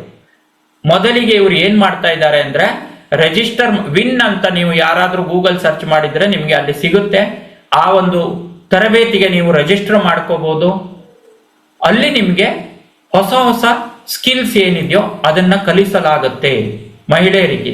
Insurance, women in insurance India ಇದು ಪ್ರಾರಂಭ ಆಗುತ್ತೆ ಸದ್ಯದಲ್ಲಿಯೇ. ಈ ಒಂದು ರಿಜಿಸ್ಟ್ರೇಷನ್ ಪ್ರೊಸೆಸ್ ಪ್ರಾರಂಭ ಆಗುತ್ತೆ. ಮೊದಲಿಗೆ ಅವರು ಲಿಮಿಟೆಡ್ ಸೀಟ್ಸ್ ಅನ್ನ ಅವ್ರು ರಿಜಿಸ್ಟರ್ ಮಾಡಿಕೊಂಡು ಪ್ರಾರಂಭ ಮಾಡ್ತಾರೆ. ಅದಕ್ಕೆ ಕ್ರೈಟೀರಿಯಾ, ಎಲಿಜಿಬಿಲಿಟಿ ಕ್ರೈಟೀರಿಯಾ ಏನೇನ್ ಬೇಕು, ವಿದ್ಯಾರ್ಹತೆ ಏನಿರಬೇಕು, ಈ ವಯಸ್ಸು ಯಾವ ತರ ಇರಬೇಕು, ಅದರದ್ದೆಲ್ಲ ಕ್ರೈಟೀರಿಯಾಗಳನ್ನ ಅವರು ಈಗ ಬಿಡುಗಡೆ ಮಾಡ್ತಾ ಇದ್ದಾರೆ. ಮುಂದಿನ ದಿನಗಳಲ್ಲಿ ಈ ಪ್ರೋಗ್ರಾಮ್ ಅಲ್ಲಿ ಭಾಗವಹಿಸುವವರ ಸಂಖ್ಯೆ ಖಂಡಿತ ಜಾಸ್ತಿ ಆಗುತ್ತೆ. ಎಲ್ಲ ವಿಮೆನ್ ಅಡ್ವೈಸರ್ಸು ಈ ಒಂದು ಪ್ರೋಗ್ರಾಮಿಗೆ ನೀವು ರಿಜಿಸ್ಟರ್ ಮಾಡಿಕೊಂಡು ಹೊಸ ಹೊಸ ಕೌಶಲ್ಯಗಳನ್ನ ನೀವು ರೂಢಿಸಿಕೊಂಡದ್ದೇ ಆದಲ್ಲಿ ವಿಮಾ ರಂಗದಲ್ಲಿ ಮಹಿಳೆಯರ ಪಾತ್ರ ಏನು ಮುಂದೆ ನಮ್ಮ ದೇಶದಲ್ಲಿ ನಡೆಯುತ್ತೋ ಅದನ್ನೆಲ್ಲ ಎನ್ಕ್ಯಾಶ್ ಮಾಡ್ಕೊಳ್ಳೋದ್ರಲ್ಲಿ ನೀವು ಸಫಲರಾಗುತ್ತೀರಿ. ಏನಂತಂದ್ರೆ, ನಮ್ಮ ಶಸ್ತ್ರಾಸ್ತ್ರಗಳನ್ನ ನಾವು ಯಾವತ್ತೂ ರೆಡಿ ಇಟ್ಕೋಬೇಕು. ಯುದ್ಧ ಕಾಲದಲ್ಲಿ ಶಸ್ತ್ರಾಭ್ಯಾಸ ಮಾಡೋದಲ್ಲ. ಯುದ್ಧ ಯಾವಾಗ ನಡೆಯುತ್ತೋ ಗೊತ್ತಿಲ್ಲ, ಆದ್ರೆ ಸದಾ ನಾವು ನಮ್ಮ ಶಸ್ತ್ರಾಸ್ತ್ರಗಳನ್ನ ರೆಡಿಯಾಗಿ ಇಟ್ಕೋಬೇಕು. ಕಾಲ ಕಾಲಕ್ಕೆ ಏನು ಬದಲಾವಣೆ ಬೇಕೋ, ಯಾವ ರೀತಿಯ ಹೊಸ ಅಸ್ತ್ರಗಳು ನಮ್ಮ ಬತ್ತಳಿಕೆಯಲ್ಲಿ ಇರಬೇಕೋ ಅದನ್ನೆಲ್ಲ ನಾವು ಕಾಲ ಕಾಲಕ್ಕೆ ಬದಲಾವಣೆ ಮಾಡಿಕೊಂಡು ಹೊಸ ಅಸ್ತ್ರಗಳನ್ನ ಸೇರಿಸಿಕೊಳ್ಳುತ್ತಾ ಮುನ್ನಡಿಬೇಕಾಗುತ್ತೆ. ಮುಂದಿನ ದಿನಗಳಲ್ಲಿ ಈ ರೀತಿಯ ಟ್ರೈನಿಂಗ್ ಏನು ತರಬೇತಿ ಕಾರ್ಯಕ್ರಮಗಳು ಏನಿದೆ, ಸ್ಪೆಷಲ್ ವಿಮೆನ್ ಅಡ್ವೈಸರ್ಸ್ಗೆ ಏನು ತರಬೇತಿ ಕಾರ್ಯಕ್ರಮಗಳು, ಇನ್ನೂ ಹಲವಾರು ಕಾರ್ಯಕ್ರಮಗಳು ಬರುತ್ತೆ. ಆ ದಿಶೆಯಲ್ಲಿ ಹಲವಾರು ವಿಮಾ ಕಂಪನಿಗಳು ಯೋಚಿಸ್ತಾ ಇದೆ. ಈ ರೀತಿಯ ಒಂದು ಕಾರ್ಯಕ್ರಮದಲ್ಲಿ, ತರಬೇತಿ ಕಾರ್ಯಕ್ರಮದಲ್ಲಿ ಭಾಗಿಯಾಗಿ ನಾನು ಯಾವ ರೀತಿಯ ಸನ್ನದ್ಧರಾಗಿ ಇದ್ರೆ ಆಗ ಏನಾಗುತ್ತೆ, ನಾನು ಮುಂದೆ ಬರುವಂತಹ ಅವಕಾಶವನ್ನ ಎನ್ಕ್ಯಾಶ್ ಮಾಡ್ಕೊಳ್ಳೋದಕ್ಕೆ ಈಗಲಿಂದಲೇ ಅಣಿಯಾಗಬಹುದು. ಇದು ಒಂದು ಹೊಸ ಇನಿಷಿಯೇಟಿವ್ ಸ್ಟಾರ್ಟ್ ಆಗ್ತಾ ಇದೆ. ಮುಂದಿನ ದಿನಗಳಲ್ಲಿ ಪ್ರತಿಯೊಬ್ಬ ಮಹಿಳಾ ಪ್ರತಿನಿಧಿಗಳು ಇದನ್ನ ಉಪಯೋಗಿಸ್ಕೋಬಹುದು. ಅದರ ಜೊತೆಗೆ ಇನ್ನೊಂದು ಮಹತ್ತರವಾದ ಬದಲಾವಣೆ ನಮ್ಮ ದೇಶದಲ್ಲಿ ಮಹಿಳೆಯರಿಂದ ಆರ್ಥಿಕವಾಗಿ ಮಹತ್ತರ ಬದಲಾವಣೆ ಆಗಿರುವಂತದ್ದು ಅಂದ್ರೆ ಸೆಲ್ಫ್ ಹೆಲ್ಪ್ ಗ್ರೂಪ್ಸ್. ನಿಮ್ಗೆಲ್ಲ ಗೊತ್ತು ಸೆಲ್ಫ್ ಹೆಲ್ಪ್ ಗ್ರೂಪ್ಸ್ಗಳು ಯಾವ ರೀತಿಯ ಸಮಾಜದಲ್ಲಿ ಬದಲಾವಣೆಯನ್ನ ತರಬಹುದು ಅಂತ. ನಮ್ಮ ಒಂದು ರಾಜ್ಯದಲ್ಲಿ ನಾವು ಯೋಚಿಸಿದ್ರೆ ಅದಕ್ಕೆ ಅತ್ಯುತ್ತಮ ಉದಾಹರಣೆ ಅಂದ್ರೆ SKDRDP ಅಲ್ವಾ? SKDRDP ಧರ್ಮಸ್ಥಳದ್ದು ಸಂಘ ಅಂತ ನಾವು ಎಲ್ರಿಗೂ ಹೇಗೆ ಪರಿಚಿತರಾಗಿದೆಯೋ ಅದು, ಆ SKDRDP ಪ್ರೋಗ್ರಾಮ್ ಏನಿದೆ ಅಲ್ಲಿ ಮಹಿಳೆಯರಿಗೆ ಆರ್ಥಿಕವಾಗಿ ಸಬಲರಾಗೋದಕ್ಕೆ, ಅವರ ಆರ್ಥಿಕವಾಗಿ ಬೆಳವಣಿಗೆ ಆಗೋದಕ್ಕೆ ಇದನ್ನ ಅಲ್ಲಿ ಅವರು ಹೇಳಿಕೊಡ್ತಾರೆ. ಅವರಿಗೆ ಬಹಳಷ್ಟು ಸಹಾಯಗಳನ್ನ ಮಾಡ್ತಾರೆ. ಅವರಿಗೆ ಹಣಕಾಸಿನ ವ್ಯವಹಾರದ ಜೊತೆಗೆ ಜೀವನದ ಕೌಶಲ್ಯಗಳನ್ನ ಕಲಿಸ್ತಾ ಅವರು ಯಾವ ರೀತಿಯ ಸಣ್ಣ ಪುಟ್ಟ ವ್ಯವಹಾರಗಳನ್ನ ಮಾಡಬಹುದು, ಅವರದೇ ಆದ ಬಿಸ್ನೆಸ್ ಅನ್ನ ಯಾವ ರೀತಿ ಮಾಡಬಹುದು, ಸಂಘದ ಮುಖೇನ ಅವರು ಒಂದು ಸಂಘವನ್ನ ಪ್ರಾರಂಭಿಸಿ ಅದರ ಮುಖಾಂತರ ಎಲ್ಲರೂ ಯಾವ ರೀತಿ ಬೆಳಿಬಹುದು ಅನ್ನೋದನ್ನು ಸಹ ಅವರು ಹೇಳ್ಕೊಡ್ತಾರೆ. ಸೊ ಇದು ಮಹತ್ತರವಾದ ಬದಲಾವಣೆಯನ್ನ ಮಾಡಿದೆ ನಮ್ಮ ಸಮಾಜದಲ್ಲಿ. ಇದನ್ನ ನಾವು ಹೇಗೆ ನಮ್ಮ ವಿಮಾ ರಂಗಕ್ಕೆ ಇದನ್ನ ಉಪಯೋಗಿಸ್ಕೋಬಹುದು ಅನ್ನೋದಾದ್ರೆ, ಮಹಿಳಾ ಪ್ರತಿನಿಧಿಗಳು ಅಂಥವ್ರನ್ನ ಹೆಚ್ಚು ಹೆಚ್ಚು ಭೇಟಿಯಾಗಿ ಅವರಿಗೆ ವಿಮೆಯ ಒಂದು ಮಹತ್ವವನ್ನು ತಿಳಿಸುವುದರ ಜೊತೆಗೆ ಅಭಿವೃದ್ಧಿ ಅಧಿಕಾರಿಗಳಿರ್ಬೋದು, CLIಗಳಿರ್ಬೋದು, ಈ ಒಂದು ಸೆಲ್ಫ್ ಹೆಲ್ಪ್ ಗ್ರೂಪ್ ಎಲ್ಲಿ ಏನೇನು ನಡೀತಾ ಇದೆಯೋ ಪ್ರತಿಯೊಂದು ಒಂದು ಸಂಘದಲ್ಲಿ ಒಬ್ಬ ಪ್ರತಿನಿಧಿಯನ್ನ ನಾವು ಅಲ್ಲಿ ಹುಟ್ಟು ಹಾಕೋದಕ್ಕೆ ಪ್ರಯತ್ನ ಮಾಡಬಹುದು. ಆಗ ಏನಾಗುತ್ತೆ, ನಮ್ಮ ಒಂದು ರೆಪ್ರೆಸೆಂಟೇಷನ್, LICಯ ಒಂದು ರೆಪ್ರೆಸೆಂಟೇಷನ್ ಏನಾಗುತ್ತೆ, ಎಲ್ಲ ಕಡೆ ಹರಡಿಕೊಳ್ಳುತ್ತೆ. ಇದು ನಿಜವಾಗಿಯೂ ಬೇಕಾಗಿರುವಂಥದ್ದು. ಮುಂದಿನ ದಿನಗಳಲ್ಲಿ ಇನ್ನೂ ಹೆಚ್ಚಿನ ಬದಲಾವಣೆ ಈ ಸೆಲ್ಫ್ ಹೆಲ್ಪ್ ಗ್ರೂಪ್ಗಳಿಂದ ಆಗತ್ತೆ. ಇನ್ನೂ ಆರ್ಥಿಕವಾಗಿ ಮಹಿಳೆಯರು ಬಲಗೊಳ್ತಾ ಹೋಗ್ತಾರೆ, ಇನ್ನೂ ಅವರ ಪ್ರೀಮಿಯಂ ಪೇಯಿಂಗ್ ಕೆಪಾಸಿಟಿ ಜಾಸ್ತಿ ಆಗ್ತಾ ಹೋಗುತ್ತೆ. ಅದನ್ನ ನೀವು ನೋಡಬೇಕು. ನಾನು ಒಂದು ಸಣ್ಣ ಉದಾಹರಣೆ ಕೊಡೋದಾದ್ರೆ, SKDRDP ಅವರು ಪ್ರತಿನಿಧಿಯಾಗಿ ಅಲ್ಲಿ ಕೆಲಸ ಮಾಡಿದರು. ಅವರು ಪ್ರತಿಯೊಂದು ಪಾಲಿಸಿಯನ್ನ ಆನಂದ ಆ್ಯಪ್ ಮೂಲಕ ಕಂಪ್ಲೀಟ್ ಮಾಡ್ತಾ ಇದ್ರು. ಪ್ರತಿಯೊಂದು yearly premium, no quarterly, no half yearly, ಆ ಥರದ್ದು ಯಾವುದೂ ಇಲ್ಲ. ಎಲ್ಲ ಇಯರ್ಲಿ ಪ್ರೀಮಿಯಮ್ಮು ಬರ್ತಾ ಇದೆ. ಅದರದ ರಿನ್ಯೂವಲ್ ಅನ್ನು ಫಾಲೋ ಅಪ್ ಮಾಡ್ತಾ ಇದ್ದಾರೆ. ಅಂದ್ರೆ ಅಲ್ಲಿ ಮಹಿಳೆಯರಿಗೆ ವಿಮೆಯ ಮಹತ್ವವನ್ನು ಸಹ ಅವರು ತಿಳಿ ಹೇಳಿದ್ದಾರೆ.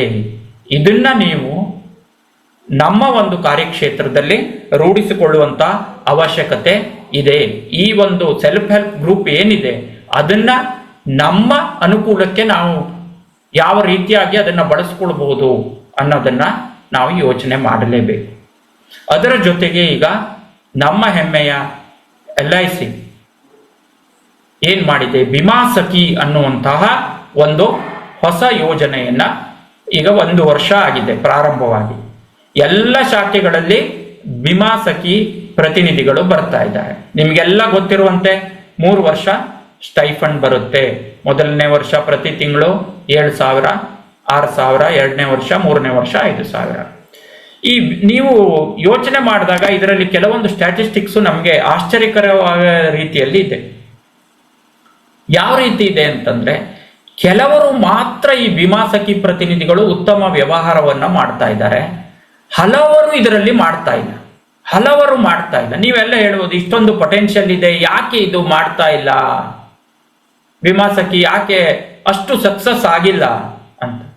ನಮ್ಮ ಶಾಖೆಯಲ್ಲಿ ನಾವು ಅದನ್ನ ನೋಡಿ ವಿವೇಚನೆಗೊಳಪಡಿಸಿದರೆ, ವಿಮರ್ಶೆ ಮಾಡಿದರೆ ಅಲ್ಲಿ ಗೊತ್ತಾಗದೇನಂತಂದ್ರೆ, ನಾವು ಅವರಿಗೆ ಅಡ್ವೈಸರ್ ಆಗಿ, ಪ್ರತಿನಿಧಿಯಾಗಿ ಅವರನ್ನ ನೇಮಿಸುವಾಗ ಅವರಿಗೆ ಹೈಲೈಟ್ ಮಾಡಿರುವಂತಹ ವಿಚಾರ ಯಾವುದು ಅಂದ್ರೆ ಸ್ಟೈಫಂಡ್.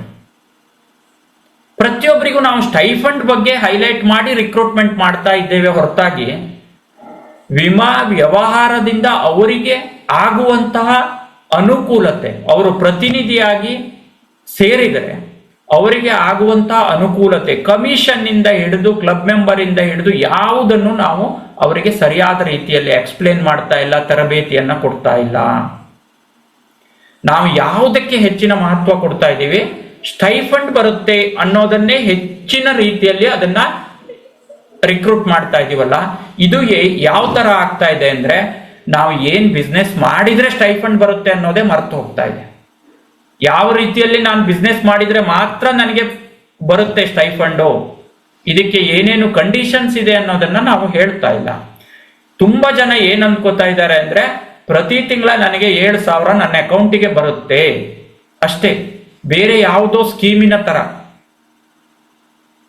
ಆ ಸ್ಕೀಮ್ಗಳು ಯಾವುದೇ ಗೌರ್ಮೆಂಟ್ ಕೊಟ್ಟಿರ್ಬೋದು, ಏನೇ ಮಾಡಿರ್ಬೋದು, ಆದ್ರೆ ಇದೂ ಸಹ ಅದೇ ತರದ ಒಂದು ಸರ್ಕಾರದ ಸ್ಕೀಮ್ ಅನ್ನೋಂತಹ ರೀತಿಯಲ್ಲಿ ನಾವು ಅದನ್ನ ಬಳಸ್ಕೊಂಡ್ವೇನೋ ಅಂತ ಅನಿಸ್ತಾ ಇದೆ.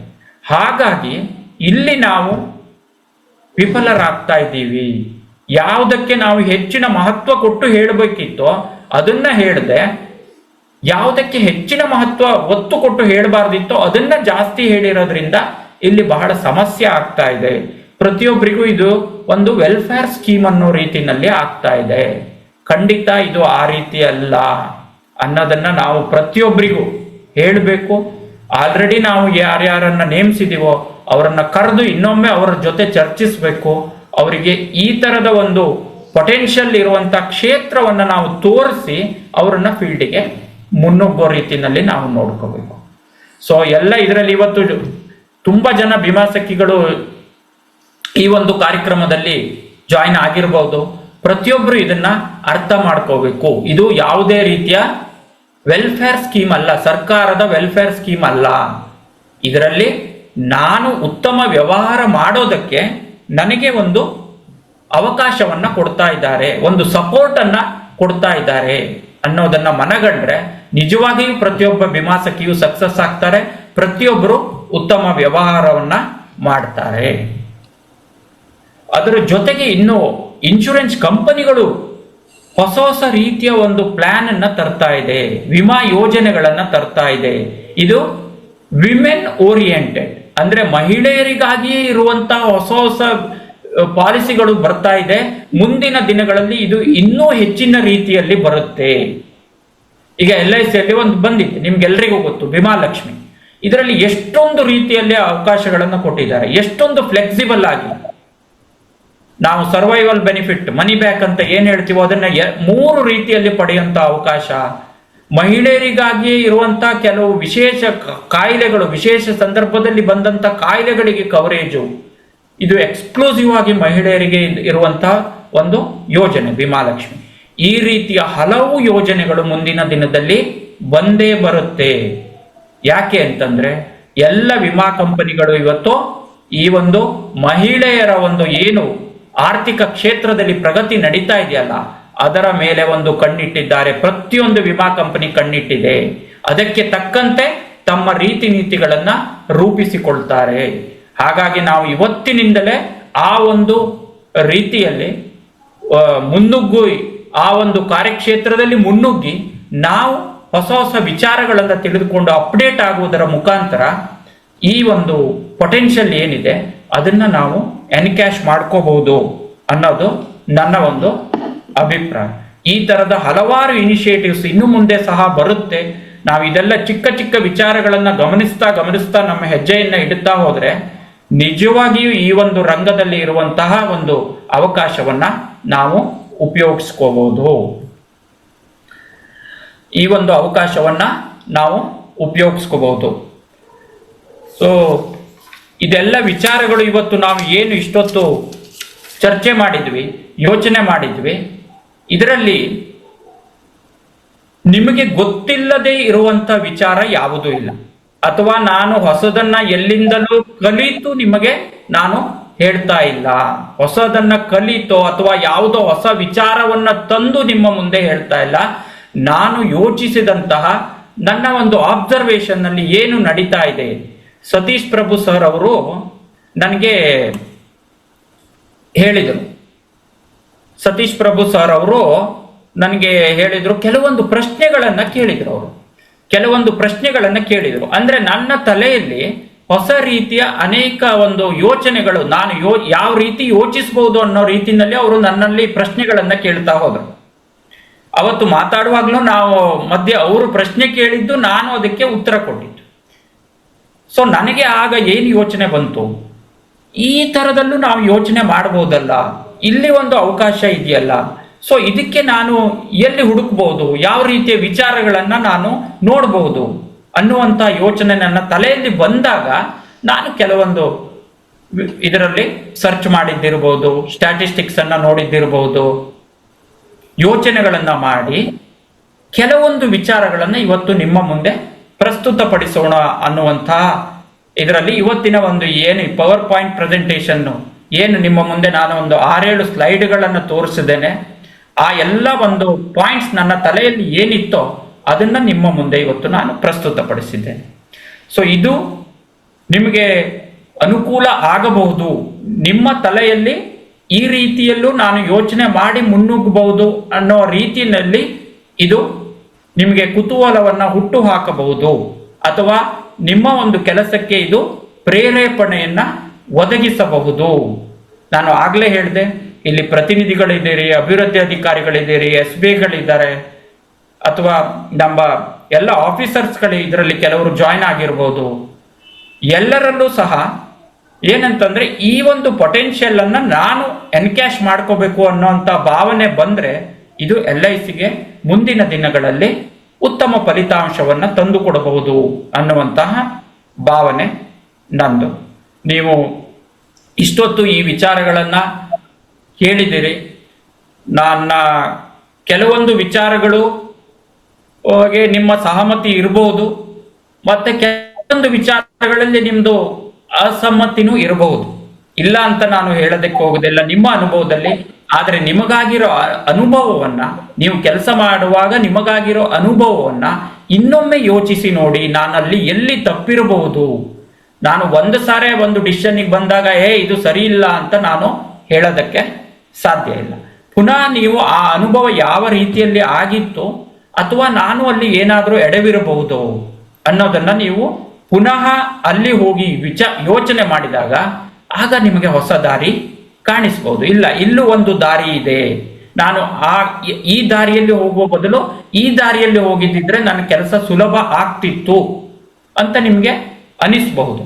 ಸೊ ಮತ್ತೊಮ್ಮೆ ಇದು ಈಗ ವೇಗವಾಗಿ ಪರಿವರ್ತನೆ ಹೊಂದುತ್ತಾ ಇರುವಂತಹ ಸಮಾಜದಲ್ಲಿ, ಮಹಿಳೆಯರ ಪ್ರಾಬಲ್ಯತೆ ಹೆಚ್ಚುತ್ತಾ ಇರುವಂತಹ ಈ ಒಂದು ಸಮಾಜದಲ್ಲಿ, ಇವತ್ತಿನ ಕಾಲದಲ್ಲಿ ನಾವು ಮುನ್ನುಗ್ಗೋಣ. ಎಲ್ಲ ರೀತಿಯಲ್ಲಿ ನಮ್ಮ ಒಂದು ವಿಮಾ ರಂಗದಲ್ಲಿ ನಮ್ಮ ಭಾರತೀಯ ಜೀವ ವಿಮಾ ನಿಗಮವನ್ನ ಎತ್ತರದಿಂದ ಎತ್ತರಕ್ಕೆ ಕೊಂಡೊಯ್ಯೋಣ ಅಂತ ಈ ಸಂದರ್ಭದಲ್ಲಿ ನಾನು ನೆನಪಿಸ್ಕೊಳ್ತಾ ಇದ್ದೇನೆ. ಯಾಕೆಂತಂದ್ರೆ ಇಲ್ಲಿ ಏನಾಗುತ್ತೆ, ನಮಗೆ ಎಲ್ಲ ವಿಚಾರಗಳು ಗೊತ್ತಿರುತ್ತೆ. ಆಲ್ರೆಡಿ ನಾನು ಹೇಳಿದ ಹಾಗೆ ಎಲ್ಲ ವಿಚಾರಗಳು ನಮಗೆ ಗೊತ್ತಿರುತ್ತೆ, ಆದರೆ ನಾವು ಅದನ್ನ ನಮ್ಮ ಕೆಲಸದಲ್ಲಿ ಅಪ್ಲೈ ಮಾಡಿರೋದಿಲ್ಲ. ಪ್ರತಿಯೊಬ್ಬರಿಗೂ ಇದು ಎಲ್ಲ ಗೊತ್ತಿರುವಂತ ವಿಚಾರ. ಇವತ್ತಿನಿಂದ ನಾವು ಕೆಲವು ಇದನ್ನ ಅಪ್ಲೈ ಮಾಡೋಣ, ಮುನ್ನುಗ್ಗೋಣ. ನಿಮ್ಗೆಲ್ರಿಗೂ ಗೊತ್ತಾ ಇದೆ, ನಾವು ಚಿಕ್ಕವರಿದ್ದಾಗ ನಮ್ಗೆ ಶಾಲೆಯಲ್ಲಿ ಒಂದು ದೇಶಭಕ್ತಿ ಗೀತೆಯನ್ನ ಹೇಳ್ಕೊಡ್ತಾ ಇದ್ರು. 3 ಸಾಗರ 100 ಮಂದಿರ ದೈವ ಸಾಸಿರವಿದ್ದರೆ, ಗಂಗೆ ಇದ್ದರೆ ತುಂಗೆ ಇದ್ದರೆ, ವರ ಹಿಮಾಲಯವಿದ್ದರೆ, ವೇದವಿದ್ದರೆ ಶಾಸ್ತ್ರವಿದ್ದರೆ, ಸ್ಮೃತಿ ಪುರಾಣಗಳಿದ್ದರೆ, ಏನು ಸಾರ್ಥಕ ಮನೆಯ ಮಕ್ಕಳೇ ಮಲಗಿ ನಿದ್ರಿಸುತ್ತಿದ್ದರೆ. ಮಲಗಿ ನಿದ್ರಿಸುತ್ತಿದ್ದರೆ ಅಂದ್ರೆ ಅವರು ನಿದ್ರೆ ಮಾಡ್ತಾ ಇದ್ದಾರೆ ಅಂತಲ್ಲ. ಇಷ್ಟೆಲ್ಲ ಇದ್ದು ನಾನು ಆ ಬಗ್ಗೆ ಯೋಚನೆ ಮಾಡದೇ ಇದ್ರೆ ನನಗೆ ಆ ಕ್ಷೇತ್ರದಲ್ಲಿ ಸಿಗುವಂತ ಲಾಭ ಸಿಗೋದಿಲ್ಲ. ಸೊ ಇದನ್ನೆಲ್ಲ ನಾವು ನಮ್ಮ ಶಾಲೆಯಲ್ಲಿ, ನಾವು ಪ್ರಾಥಮಿಕ ಶಾಲೆಗಳಲ್ಲಿ ನಮಗೆ ದೇಶಭಕ್ತಿ ಗೀತೆಯಲ್ಲಿ ಹೇಳಿಕೊಡ್ತಾ ಇದ್ರು, ನಿಮ್ಗೆಲ್ರಿಗೂ ಗೊತ್ತಿರುವಂತ ವಿಚಾರ. ಸೊ ಆ ನಿಟ್ಟಿನಲ್ಲಿ ನಾವು ಇವತ್ತು ಯೋಚಿಸೋಣ. ಈ ಒಂದು ಅವಕಾಶವನ್ನ ನನಗೆ ಕೊಟ್ಟಿದ್ದಕ್ಕಾಗಿ ನಾನು ಸತೀಶ್ ಪ್ರಭು ಸರ್ ಅವರಿಗೆ ಮೊಟ್ಟ ಮೊದಲಿಗೆ ಧನ್ಯವಾದಗಳನ್ನ ಅರ್ಪಿಸ್ತಾ ಇದ್ದೇನೆ. ಅದೇ ರೀತಿ ಇಷ್ಟು ಹೊತ್ತು ನೀವೆಲ್ಲರೂ ಈ ಒಂದು ಕಾರ್ಯಕ್ರಮದಲ್ಲಿ ಭಾಗಿಯಾಗಿ ನನ್ನ ಮಾತನ್ನ ಆಲಿಸಿದ್ದೀರಾ. ಇದು ಸ್ವಲ್ಪ ಮಟ್ಟಿಗಾದ್ರೂ ನಿಮಗೆ ಉಪಯೋಗವನ್ನ ತಂದ್ರೆ, ನಿಮಗೆ ನೀವು ಮುಂದೆ ಗಳಿಸುವಂತಹ ಯಶಸ್ಸಿನಲ್ಲಿ ಇದು ಒಂದು ಸಣ್ಣ ಪಾತ್ರವನ್ನ ಇವತ್ತಿನ ಒಂದು ಕಾರ್ಯಕ್ರಮ ಇದು ಕೊಟ್ರೆ ನಿಜವಾಗಲಿಯೂ ನನಗೆ ಸಂತೋಷ. ನೀವೆಲ್ಲರೂ ಇದನ್ನ ಒಪ್ತೀರಿ ಅಂತ ಹೇಳ್ತಾ ಮತ್ತೊಮ್ಮೆ ನಾನು ಎಲ್ರಿಗೂ ನಮಸ್ಕರಿಸ್ತಾ ನನ್ನ ಮಾತನ್ನ ಇಲ್ಲಿಗೆ ಮುಗಿಸ್ತಾ ಇದ್ದೇನೆ. ನಾನಳಿವೆ ನೀನಳಿವೆ ನಮ್ಮೆಲುಬುಗಳ ಮೇಲೆ, ಮೂಡುವುದು ಮೂಡುವುದು ನಮ್ಮ ಭಾರತದ ಲೀಲೆ ಎಂಬ ಮಾತನ್ನೇ ಎತ್ತಿ ಎತ್ತಿ ಹೇಳ್ತಾ ಬತ್ತಿ ಹೋಗುತ್ತಿರುವ ನನ್ನ ಗಂಟಲಿಗೆ ವಿಶ್ರಾಂತಿಯನ್ನ ನೀಡ್ತಾ ಇದ್ದೇನೆ. ನಮಸ್ಕಾರ. Thank you so much Subrahmanya Bhat sir. ನೀವು ಹೇಳಿದ್ದನ್ನ ಇನ್ನೊಂದು ಹೆಜ್ಜೆ ಮುಂದೆ ತಗೊಂಡು ಹೋಗೋಣಂತೆ. ನೀವು ಒಂದಿಷ್ಟು ವಿಚಾರ ಹೇಳಿದ್ರಿ. ಈ ವಿಚಾರವನ್ನ ಪ್ರಾಕ್ಟಿಕಲ್ ಆಗಿ ಕನ್ವರ್ಟ್ ಮಾಡಿದ್ರೆ ಇನ್ನೊಂದು 10 ನಿಮಿಷದಲ್ಲಿ ಎಷ್ಟು ಜನ ಆಕ್ಷನ್ ತಗೊಳ್ಳಿಕ್ಕೆ ತಯಾರಿದ್ದೀರಿ, ನಾನು ಅಥವಾ ಮೀ ಅಂತ ಚಾಟ್ ಬಾಕ್ಸ್ ಅಲ್ಲಿ ಹಾಕಿ. ಈಗ ಕಳೆದ 58 ನಿಮಿಷದಲ್ಲಿ ಸುಬ್ರಹ್ಮಣ್ಯ ಭಟ್ ಸರ್ ಒಂದಿಷ್ಟು ವಿಷಯ ಹೇಳಿದ್ರು. ಅದನ್ನ ಈಗ ಆಕ್ಷನ್ ಪ್ರಾಕ್ಟಿಕಲ್ ಆಗಿ ಇನ್ನೊಂದು 10 ನಿಮಿಷದಲ್ಲಿ ನಾವು ಅಪ್ಲೈ ಮಾಡ್ಬೇಕು. ಅದು ಏನ್ ಅಪ್ಲೈ ಮಾಡ್ಬೇಕು ಅಂತ ಆಮೇಲೆ ಹೇಳ್ತೀನಿ. ನೋಡೋಣ ಎಷ್ಟು ಜನ ಬರೀತೀರಿ. Very good. ಆಶಾ ಮೇಡಮ್ ಬರೆದ್ರು, ವೆರಿ ಗುಡ್. ವಿನೀತಾ ಮೇಡಮ್ ಬರೆದ್ರು, ಓಕೆ. ಆಮೇಲೆ ಮತ್ತಾರು ಪೂರ್ಣಿಮಾ ಮೇಡಮ್ ಬರೆದ್ರು, ಆಮೇಲೆ ರೇಣುಕಾ ಮೇಡಮ್ ಬರೆದ್ರು, ಆಮೇಲೆ ಜ್ಯೋತಿ ಮೇಡಮ್ ಬರೆದ್ರು. Okay, fine fine fine, very good very good very. ಅಂದಂಗೆ ಎಲ್ಲ ಹೇಳಿದ ಹೆಸರೆಲ್ಲ ಹೆಣ್ಮಕ್ಳದೇ ಹೆಸರು ಹೇಳಿದೆ ನೋಡೋದು ಕೇಳಿದ್ರ. ಅಂದ್ರೆ ಇವತ್ತಿನ ಕಾರ್ಯಕ್ರಮಕ್ಕೆ ಮಹಿಳೆ ಅನ್ನೋ ಕಾರ್ಯಕ್ರಮ ಹೆಸರಿದ್ದಕ್ಕೆ 80ಕ್ಕೂ ಹೆಚ್ಚಿನ ಪರ್ಸೆಂಟೇಜ್ ಜನ ಹೆಣ್ಮಕ್ಳು ಬಂದಿದ್ದಾರೆ. ಅಂದ್ರೆ ಮಹಿಳೆ ಅನ್ನೋ ಆ ವರ್ಡಿಗೆ ಅಷ್ಟು ಪವರ್ ಇರ್ಬೇಕಾದ್ರೆ ಈ ಪವರ್ ಅನ್ನು ನೀವು ಶಸ್ತ್ರಾಸ್ತ್ರವಾಗಿ ಯಾಕೆ ಉಪಯೋಗ ಮಾಡಬಾರ್ದು? ಒಂದು ಈ ಕ್ವಿಕ್ಲಿ 1-2 ಘಟನೆಗಳನ್ನು ಹೇಳ್ತೀನಿ, ಅದಕ್ಕೆ ತಕ್ಕಂಗೆ ನೀವು ನನ್ನ ಜೊತೆಗೆ ಕೆಲಸ ಮಾಡ್ತಾ ಇರ್ಬೇಕು. ಒಂದು, ರೀಸೆಂಟ್ಲಿ ನನ್ನ ಒಬ್ಬ ಫ್ರೆಂಡ್ ಮಗಳ ಮದುವೆಗೆ ಹೋಗಿದ್ದೆ, ಸರಿನಾ? ಇದು ಎಲ್ಲಿ ಧಾರವಾಡದಲ್ಲಾಗಿದ್ದು. ಆ ಧಾರವಾಡದಲ್ಲಿ ನಮ್ಮ ಫ್ರೆಂಡ್ ಮಗಳ ಮದುವೆಗೆ ಹೋದಾಗ ಅವರು ಧಾರವಾಡದಲ್ಲಿ ಒಂದು ಡಿಸ್ಟ್ರಿಬ್ಯೂಟರ್ ಆಗಿ ಕಳೆದ 10 ವರ್ಷದಲ್ಲಿ ಏನು ಇನ್ಕಮ್ ಮಾಡಿದ್ರಲ್ಲ ಅಷ್ಟು ಇನ್ಕಮ್ ಅನ್ನ ಅವ್ರ ಮಗಳು 2.5 ವರ್ಷದಲ್ಲಿ US ಅಲ್ಲಿ ಮಾಡ್ಕೊಂಡ್ ಬಂದ್ಬಿಟ್ರು. ಅರ್ಥ ಆಯ್ತಾ ಹೇಳಿದ್ದು? ಅಂದ್ರೆ ಯಾರು ತಂದೆ ಅಷ್ಟು ಕಷ್ಟಪಟ್ಟು ಮಕ್ಕಳಿಗೆ ಓದಿಸಿ ಅಲ್ಲಿ ಕಳಿಸಿ ಇಲ್ಲಿ US ಕಳಿಸಿದ್ರೆ ಆ US ಅಲ್ಲಿ 2.5 ವರ್ಷದಲ್ಲಿ ಇವ್ರು 20 ವರ್ಷ ದುಡ್ದಿದ್ದನ್ನ ಅವರು 2.5 ವರ್ಷದಲ್ಲಿ ಜೋಡಿಸ್ಕೊಂಡ್ ಬಂದ್ರು. ಇಂಥ ಸ್ಟೋರಿ ಎಷ್ಟು ಜನ ಗೊತ್ತಿದೆ ತಾನೆ? ಎಲ್ಲರಿಗೂ ಗೊತ್ತು ತಾನೆ? ಎಸ್ ಎಸ್ ಅಂತ ಹಾಕಿ ನೋಡೋಣ, ಗೊತ್ತಿದ್ರೆ. ಅಥವಾ ಯಾರು ಗೊತ್ತೇ ಇಲ್ವಾ? ಆಯ್ತು, ಇನ್ನೊಂದು ಕತೆ. ಎಸ್, ಕರೆಕ್ಟ್, ವೀರಣ್ಣ ಅವ್ರು ಹಾಕಿದ್ರು. ಸರಿ, ಇನ್ನೊಂದು ಹೇಳ್ತೀನಿ. ಮಕ್ಕಳು ಇಂಜಿನಿಯರಿಂಗ್ ಮಾಡ್ಲಿ, ಹೆಣ್ಮಕ್ಳು ಇಂಜಿನಿಯರಿಂಗ್ ಮಾಡ್ಲಿ ಅಂತ ಹೇಳ್ಬಿಟ್ಟು ಇಬ್ರು ಹೆಣ್ಮಕ್ಳಿಗೆ ಒಳ್ಳೇದಾಗಿ ಓದಿಸಿದ ಆದ್ಮೇಲೆ ಅವರು ತಮ್ಮದೇ ಆದ ಬಿಸ್ನೆಸ್ ನೋಡ್ಕೊಂಡು, ಗುಲ್ಬರ್ಗಾದವ್ರು ಹೇಳ್ತೀನಿ, SG ದೇಶಪಾಂಡೆ ಅಂತ ಟ್ರೈನರ್ ಅವ್ರಿಬ್ರು ಮಕ್ಕಳು, ಇಂದು ಮತ್ತೆ ಅವಳ ಹೆಸರು ಈಗ ನೆನಪಾಗ್ತಾ ಇಲ್ಲ, ಪಟ್ಟಂತ ಇಬ್ರು ಮಕ್ಕಳು, ಒಬ್ಳು ಮರ್ಸಿಡೀಸ್ ಅಲ್ಲಿ ಇರೋದು, ಇನ್ನೊಬ್ಳು ಅಮೆಝಾನ್ ಅಲ್ಲಿ. ಇಬ್ರು ಸಹಿತ ತಂದೆಗೆ ಹುಷಾರಿಲ್ದಾಗ 12-15 ಲಕ್ಷ ರೂಪಾಯಿ ಖರ್ಚು ಬಂತು. ಇಬ್ರು ನೋಡ್ಕೊಂಡ್ರು. ಎಷ್ಟು ಜನ ಹೆಣ್ಮಕ್ಳು ತಮ್ಮ ತಂದೆ ತಾಯಿಗೆ ಚೆನ್ನಾಗಿ ನೋಡ್ಕೋಬೇಕು ಅನ್ನೋ ದೃಷ್ಟಿಕೋನ ಇಟ್ಕೊಂಡಿರ್ತಾರೆ? ಇದಕ್ಕೆ ರೆಸ್ಪಾನ್ಸ್ ಇದೆಯಾ? ಅಂಥವ್ರು ನಿಮ್ಗೆ ಎಷ್ಟು ಜನ ಗೊತ್ತಿದ್ದಾರೆ? 2 ಪ್ರಶ್ನೆ ಕೇಳಿದೆ. ಮಕ್ಕಳು ಒಳ್ಳೆ ಇನ್ಕಮ್ ಇರುವಂಥವ್ರು, ಎರಡನೇದು ತಂದೆ ತಾಯಿ ಚೆನ್ನಾಗಿ ನೋಡ್ಕೋಬೇಕು ಅನ್ನೋಂಥವ್ರು. ಕರೆಕ್ಟಾ? ಇನ್ನೊಂದು ಹೇಳ್ತೀನಿ, ಸಿಂಗಲ್ ಮದರ್. ನಮ್ಮ ರೋಡಲ್ಲಿ 5ನೇ ಕ್ರಾಸ್, LIC ಕಾಲೋನಿ 5ನೇ ಕ್ರಾಸ್ ಅಲ್ಲಿ ಸವಿತಾ ಮೇಡಮ್ ಅಂತ ಸಿಂಗಲ್ ಮದರ್. ಅವ್ರ ಮಗಳು, ಅವಳು ಪೇಜೆಂಟ್, ಯಾವುದು ಮಿಸ್ ಯೂನಿವರ್ಸ್, ಅದ್ಯಾವುದಕ್ಕೂ ಸ್ವೀಸಲ್ ಅಂತ ಹೆಸರು ಕೇಳಿದ್ದೀರಾ? ಸ್ವೀಸಲ್ ನಮ್ಮ ಮನೆ ರೋಡಲ್ಲಿ ಇದ್ದವಳು. ಅರ್ಥ ಆಯ್ತಾ ಹೇಳಿದ್ದು?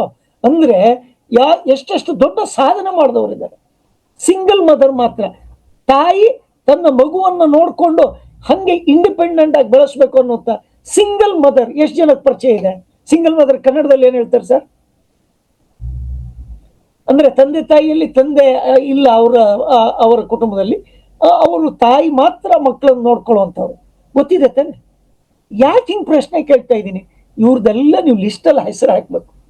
ಎಲ್ಲಿ ತನಕ ನೀವು ಅವ್ರನ್ನ ಲಿಸ್ಟಲ್ಲಿ ಹೆಸರು ಹಾಕಿಲ್ವೋ ಅಲ್ಲಿ ನಿಮ್ಗೆ ತಪ್ಪಿ ಹೋಗೋ ಅವ್ರನ್ನ ಯೋಚನೆನ ಮಾಡಲ್ಲ. ಇವತ್ತು ಹೇಳ್ತೀನಿ, ಮೊನ್ನೆ ದಿವಸ ನಾನು ಕೋಲ್ಕತ್ತಾ ಹೋಗೋದೆ. ನನ್ನ ಪಕ್ಕದಲ್ಲಿ ಒಬ್ಳು ಹುಡುಗಿ ಕೂತಿದ್ಲು, 24-25 ವರ್ಷ ಇರ್ಬೋದು. ಅವಳು ಯಾವುದು ಕಂಪನಿ ಸೆಕ್ರೆಟರಿ ಕೋರ್ಸ್ ಮಾಡ್ಬಿಟ್ಟು ಯಾವುದು ಡಿಬೇಟ್ ಕಾಂಪಿಟೇಷನ್, ಅರ್ಧ ಗಂಟೆ ಡಿಬೇಟ್ ಕಾಂಪಿಟೇಷನ್ ಎಲ್ಲಿರೋದು? ಕೋಲ್ಕತ್ತಾದಲ್ಲಿ. ಅದಕ್ಕೆ ಬೆಂಗಳೂರಿಂದ ಫ್ಲೈ ಮಾಡ್ಕೊಂಡು ಹೋಗ್ತಾ ಇದ್ದಾಳೆ. ಅಂದ್ರೆ ಇವತ್ತಿನ ದಿವಸ ಇಂಡಿವಿಜುವಲ್ ಆಗಿ ಟ್ರಾವೆಲ್ ಮಾಡುವಂತ ಹೆಣ್ಮಕ್ಳು ಎಷ್ಟು ಜನ ಪರಿಚಯ ಇದ್ದಾರೆ? ಅದನ್ನೆಲ್ಲ ಹೆಸರು ಮಾಡ್ಕೊಂಡು ನೀವು ಯಾವಾಗ ಹೀಗೆ ಕೂತು ಒಂದೊಂದು ಎಳೆಯಾಗಿ ಹೆಸರು ಬರ್ಕೊಂಡು ಹೋಗಲ್ವೋ ಅಲ್ಲಿ ತನಕ ನಿಮ್ದು ಲಿಸ್ಟ್ ದೊಡ್ಡದಾಗಲ್ಲ. ಎಲ್ಲಿ ತನಕ ಲಿಸ್ಟ್ ದೊಡ್ಡದಾಗಲ್ವೋ ಅಲ್ಲಿ ನಮ್ಗೆ ವಿಚಾರ ಕಾಣಿಸಲ್ಲ. ಇನ್ನೊಂದು, ನಮ್ಮ ಆಚಾರ್ಯರು ಒಂದು ಮೆಸೇಜ್ ಹಾಕಿದ್ರು, ನಮ್ಗೆ ಟ್ರೈನಿಂಗ್ ಕೊಡ್ತಾ ಇಲ್ಲ. ಇಲ್ಲಿ ಕೊಡ್ತಾ ಇದೀವಿ ತಾನೆ ವಾರಕ್ಕೊಂದ್ಸಲ. ಅಟ್ಲೀಸ್ಟ್ ನೀವು ಬರೋದಲ್ದೆ ನಿಮ್ ಜೊತೆಗೆ ಇನ್ನೊಂದು 4 ಜನ ಹೆಣ್ಮಕ್ಳನ್ನ ಕರ್ಕೊಂಡ್ ಬರ್ಬೋದಾ? ನಿಮಗ್ ಬೆನಿಫಿಟ್ ಆದ್ರೆ ಅವ್ರಿಗೂ ಬೆನಿಫಿಟ್ ಆಗ್ಬಹುದಾ? ಇನ್ನೊಂದು, ಡೆವಲಪ್ಮೆಂಟ್ ಆಫೀಸರ್ ಸುಮಾರು ಜನರ ಹೆಸರು ನೋಡಿದೆ, ಎಲ್ಲರದ್ದು ಹೆಸರು ಹೇಳಲ್ಲ ಆಯ್ತಾ. ನೀವುಗಳು ಪ್ರಾಸ್ಪೆಕ್ಟಿವ್ ಏಜೆಂಟ್, ಯಾರಿಗೆ ಹೆಣ್ಮಕ್ಳಿಗೆ ನೀವು ಏಜೆಂಟ್ ಆಗಿ ಸೈನ್ ಅಪ್ ಮಾಡ್ಬೇಕು ಅಂತೀರಿ ಅವ್ರಿಗೆ ಇಲ್ಲಿ ಇನ್ವಿಟೇಷನ್ ಕರ್ಕೊಂಡು ಇವತ್ತಿನ ಲಿಂಕ್ ಕಳಿಸ್ಕೊಟ್ಟಿದ್ರೆ ಉಪಯೋಗ ಆಗಿರ್ತಿತ್ತ? ಅಯ್ಯಯ್ಯೋ ತಪ್ಪು ಮಾಡ್ಕೊಂಡ್ಬಿಟ್ವಿ ಅಂತ ಅನ್ಸುತ್ತಾನೆ. ಹಾಗೆ ನಮ್ಮ ಕಾರ್ಯಕ್ರಮವನ್ನ ನಿಮ್ಮ ಉಪಯೋಗಕ್ಕೆ ಹೆಂಗ್ ಉಪಯೋಗ ಮಾಡ್ಕೋಬಹುದು ಯೋಚನೆ ಮಾಡಿ ನೋಡೋಣ. ಇದೆಲ್ಲ ಕ್ರಿಯಾಶೀಲರಾಗಿ ನಾವು ಏನು ಮಾಡ್ತಾ ಇದ್ದೀವಿ, ಏನು ನಡೀತಾ ಇದೆ, ಅದರಿಂದ ಉಪಯೋಗ ತಗೊಳ್ಳೋದು ಹೇಗೆ ಅಂತ. ಇವತ್ತಿನ ದಿವಸ ಸುಬ್ರಹ್ಮಣ್ಯ ಭಟ್ ಸರ್ ಸಖತ್ತಾಗಿ ಒಂದೊಂದು ಅಂಶವನ್ನು ಸಹಿತ ಮನ ಮುಟ್ಟುವ ತರ ಎಲ್ಲರಿಗೂ ತಿಳಿಸ್ಕೊಟ್ಟಿದ್ದಾರೆ ಅಲ್ವಾ. ಅದರ ನಂತರ ಈಗ ನೀವು ಅವರಿಗೆ ಹೇಗೆ ನಾವು ಧನ್ಯವಾದ ಹೇಳ್ಬಹುದು? ಈಗ ಮತ್ತೆ ಬರುವಂತಹ ಬೇರೆ ಡೆವಲಪ್ಮೆಂಟ್ ಆಫೀಸರ್ ಇರ್ಬೋದು, ಟ್ರೈನರ್ ಇರ್ಬೋದು, ಅವರಿಗೆ ನೀವು ಹೇಗೆ ಎನ್ಕರೇಜ್ ಮಾಡ್ಬೋದು? ಇವತ್ತಿನ ಕಾರ್ಯಕ್ರಮದಿಂದ ಉಪಯೋಗ ಆಯ್ತಾ ಇಲ್ವಾ? ಉಪಯೋಗ ಆದ್ರೆ ದಯವಿಟ್ಟು ಆ ಉಪಯೋಗ ಆಗಿದೆ ಅಂತ ಹಾಕಿ, ಅಥವಾ ಎಸ್ ಯೂಸ್ಫುಲ್ ಅಂತ ಹಾಕಿ ನೋಡೋಣ. ಅಂದ್ರೆ ಎಸ್ ಯೂಸ್ಫುಲ್ ಅಂತ ಬರೀ ಚಾಟ್ ಬಾಕ್ಸ್ ಅಲ್ಲಿ ಹಾಕಿದ್ರೆ ಚಾಟ್ ಬಾಕ್ಸ್ ಮುಗ್ದೋಯ್ತು, ಇನ್ನೊಂದು 2 ನಿಮಿಷದಲ್ಲಿ ಮುಗ್ದೋಯ್ತು. ಆದ್ರೆ ನೀವು ಇಮ್ಮಿಡಿಯೇಟ್ಲಿ ಏನ್ ಮಾಡ್ಬೇಕು ಅಂತಂದ್ರೆ, ಇವತ್ತು ನಾನು ಚಾಟ್ ಬಾಕ್ಸ್ ಓಪನ್ ಇಟ್ಟಿದ್ದೀನಿ, ಒಂದು ವಿಡಿಯೋ ಮಾಡಿ, 1 ನಿಮಿಷದ ವಿಡಿಯೋ ಮಾಡಿ. ಇವತ್ತಿನ ಕಾರ್ಯಕ್ರಮದಲ್ಲಿ ಪುಟ್ಟ ಹೆಜ್ಜೆ ದಿಟ್ಟ ನಡಿಗೆ ಕಾರ್ಯಕ್ರಮದಲ್ಲಿ ಭಟ್ ಸರ್ ಈ ವಿಷಯ ಹೇಳಿದ್ರು, ಇದನ್ನ ನಾನು ಜೀವನದಲ್ಲಿ ಅಳವಡಿಸ್ಕೊಳ್ತೀನಿ. ಅದು ಒಂದು ಕಮಿಟ್ಮೆಂಟ್ ಮಾಡಿ. ಅದು ಡೆವಲಪ್ಮೆಂಟ್ ಆಫೀಸರು ಮಾಡಬಹುದು. ನಾನು 10 ಜನ ಲೇಡಿ ಏಜೆಂಟ್ ಅನ್ನು ರಿಕ್ರೂಟ್ ಮಾಡ್ತೀನಿ ಅದನ್ನು ಹೇಳ್ಬೋದು. ಇಲ್ಲ ನಿಮ್ ಗ್ರೂಪ್ ಅಲ್ಲಿ ಹಾಕೋದು ಬೇಡ, ಅದ್ರಲ್ಲಿ ನನ್ನ ನಂಬರ್ ಇದೆಯಲ್ಲ ಅದ್ರ ಪರ್ಸನಲ್ ನಂಬರ್ ಕಳಿಸ್ಬಿಡಿ, ತೊಂದರೆ ಏನಿಲ್ಲ. ಆದ್ರೆ ಆ ಕಮಿಟ್ಮೆಂಟ್ ತೋರಿಸ್ಬೇಕು. 1 ಅಥವಾ 1.5 ನಿಮಿಷದ ವಿಡಿಯೋ ಹಾಕಿ, ನಿಮ್ಮ ಹೆಸರು, ಯಾವ ಊರು, ಏನ್ ಅಪ್ಲೈ ಮಾಡ್ತೀರಾ ಆ ವಿಡಿಯೋ ಸುಬ್ರಹ್ಮಣ್ಯ ಭಟ್ ಸರ್ ನೋಡಿದಾಗ, ಓ ಕಾರ್ಯಕ್ರಮದಲ್ಲಿ 150 ಜನ ಬಂದಿದ್ರು, ಅದರಲ್ಲಿ ಒಂದು 25 ಜನ ಆದ್ರೂ ಉಪಯೋಗ ಆಗಿದೆ ಅಂತ ಅವ್ರಿಗೆ ಅನ್ಸಿದ್ರೆ ಅವ್ರಿಗೆ ಎಷ್ಟು ಖುಷಿ ಆಗುತ್ತೆ. ಅವ್ರಿಗೆ ಇನ್ನೊಂದು ಕಾರ್ಯಕ್ರಮ ಮಾಡ್ಬೇಕು ಅಂತ ಅನ್ಸುತ್ತಾನೆ. ಎಷ್ಟು ತಯಾರಿ ಮಾಡಿರ್ಬೇಕು, 1 ವಾರದಿಂದ ತಯಾರಿ ಮಾಡಿದ್ದಾರೆ ಅವರು ಅಲ್ವಾ. ಹಾಗೇನೇನೆ ನಾನು ನನ್ನ ವಿಡಿಯೋವನ್ನ ನಾನೇನ್ ಕಲ್ತಿದ್ದೀನಿ ಇಲ್ಲಿ ಹಾಕಿ, ಹಾಗೇನೆ ನಿಮ್ಗೆ ಪರಿಚಯ ಇದ್ದಿರೋ ಗ್ರೂಪ್ ಅಲ್ಲಿ ಅಲ್ಲೂ ಹಂಚ್ಕೊಳ್ಳಿ. ಆವಾಗ ಈ ಕಾರ್ಯಕ್ರಮಕ್ಕೆ ಇನ್ನೂ ಜಾಸ್ತಿ ಜನ ಬರ್ತಾರೆ, ನಿಮ್ಮ ರೆಸ್ಪಾನ್ಸ್ ಇಂದ ಇನ್ನೂ ಒಳ್ಳೆ ಉಪಯೋಗ ಆಗುತ್ತೆ ಅಂತ ಹೇಳ್ತಾ, ಇವತ್ತಿನ ಕಾರ್ಯಕ್ರಮಕ್ಕೆ ಬಂದಂತ ಎಲ್ಲರಿಗೂ ಹೃದಯಪೂರ್ವಕವಾಗಿ ಧನ್ಯವಾದ ಹೇಳ್ತಾ, ಸುಬ್ರಹ್ಮಣ್ಯ ಭಟ್ ಸರಿಗೆ ಬೇರೆಲ್ಲ ಕೆಲಸಗಳಿದ್ರೂ ಸಹಿತ ಅದನ್ನು ಬದಿಗೊತ್ತು ಈ ಒಂದು ಕಾರ್ಯಕ್ರಮ, ಎಸ್ಪೆಷಲಿ ವಿಮಾ ಕ್ಷೇತ್ರದಲ್ಲಿ ಮಹಿಳೆಯರ ಪಾತ್ರ ಅನ್ನುವಂಥದ್ದನ್ನ ಒಳ್ಳೆ ರೀತಿಯಲ್ಲಿ ಸ್ಟಡಿ ಮಾಡಿ ಮನ ಮುಟ್ಟುವ ರೀತಿಯಲ್ಲಿ ಎಲ್ಲರಿಗೂ ಹೇಳಿದ್ದಾರೆ ಅಂತ ಹೇಳಿ ಇಷ್ಟು ಹೇಳ್ತಾ, ಇವತ್ತಿನ ಕಾರ್ಯಕ್ರಮವನ್ನ ಎಲ್ಲ ಉಪಯೋಗ ತಗೊಳ್ಳಿ. ದಯವಿಟ್ಟು ಇನ್ನೊಂದು ಅರ್ಧ ಅಥವಾ 3/4 ಗಂಟೆಯಲ್ಲಿ ನಿಮ್ಮ ವಿಡಿಯೋ ಕಳಿಸ್ಕೊಡಿ ಅಂತ ಹೇಳ್ತಾ ಇವತ್ತಿನ ಕಾರ್ಯಕ್ರಮ ಮುಗಿಸೋಣಂತೆ. ಮತ್ತೆ ಮುಂದಿನ ವಾರ 7 ಗಂಟೆಗೆ ಮತ್ತೆ ಸಿಗೋಣ. ಹಾಗೆ ಸುಬ್ರಹ್ಮಣ್ಯ ಭಟ್ ಸರ್ ತರ ನಿಮ್ಗೆ ಬೇರೆ ಯಾರಾದ್ರೂ ಒಳ್ಳೆ ಸ್ಪೀಕರ್ ಇತ್ತು ಅಂದ್ರೆ ಅವ್ರ ಬಗ್ಗೆ ನಂಗೆ ಇನ್ಫಾರ್ಮೇಶನ್ ಕೊಡಿ. ಯಾಕಂದ್ರೆ ಇದು ವರ್ಷಗಟ್ಟಲೆ ನಡೆಸುವ ಕಾರ್ಯಕ್ರಮ ಅಂತ ಅದೊಂದು ನಿರ್ಧಾರ ಆಗಿದೆ. ಸರಿನಾ? Thank you so much. Really appreciate Bhat sir, really appreciate. ಎಲ್ಲರಿಗೂ ಸಹಿತ ಧನ್ಯವಾದಗಳು. ಸಿಗೋಣ ಮತ್ತೆ.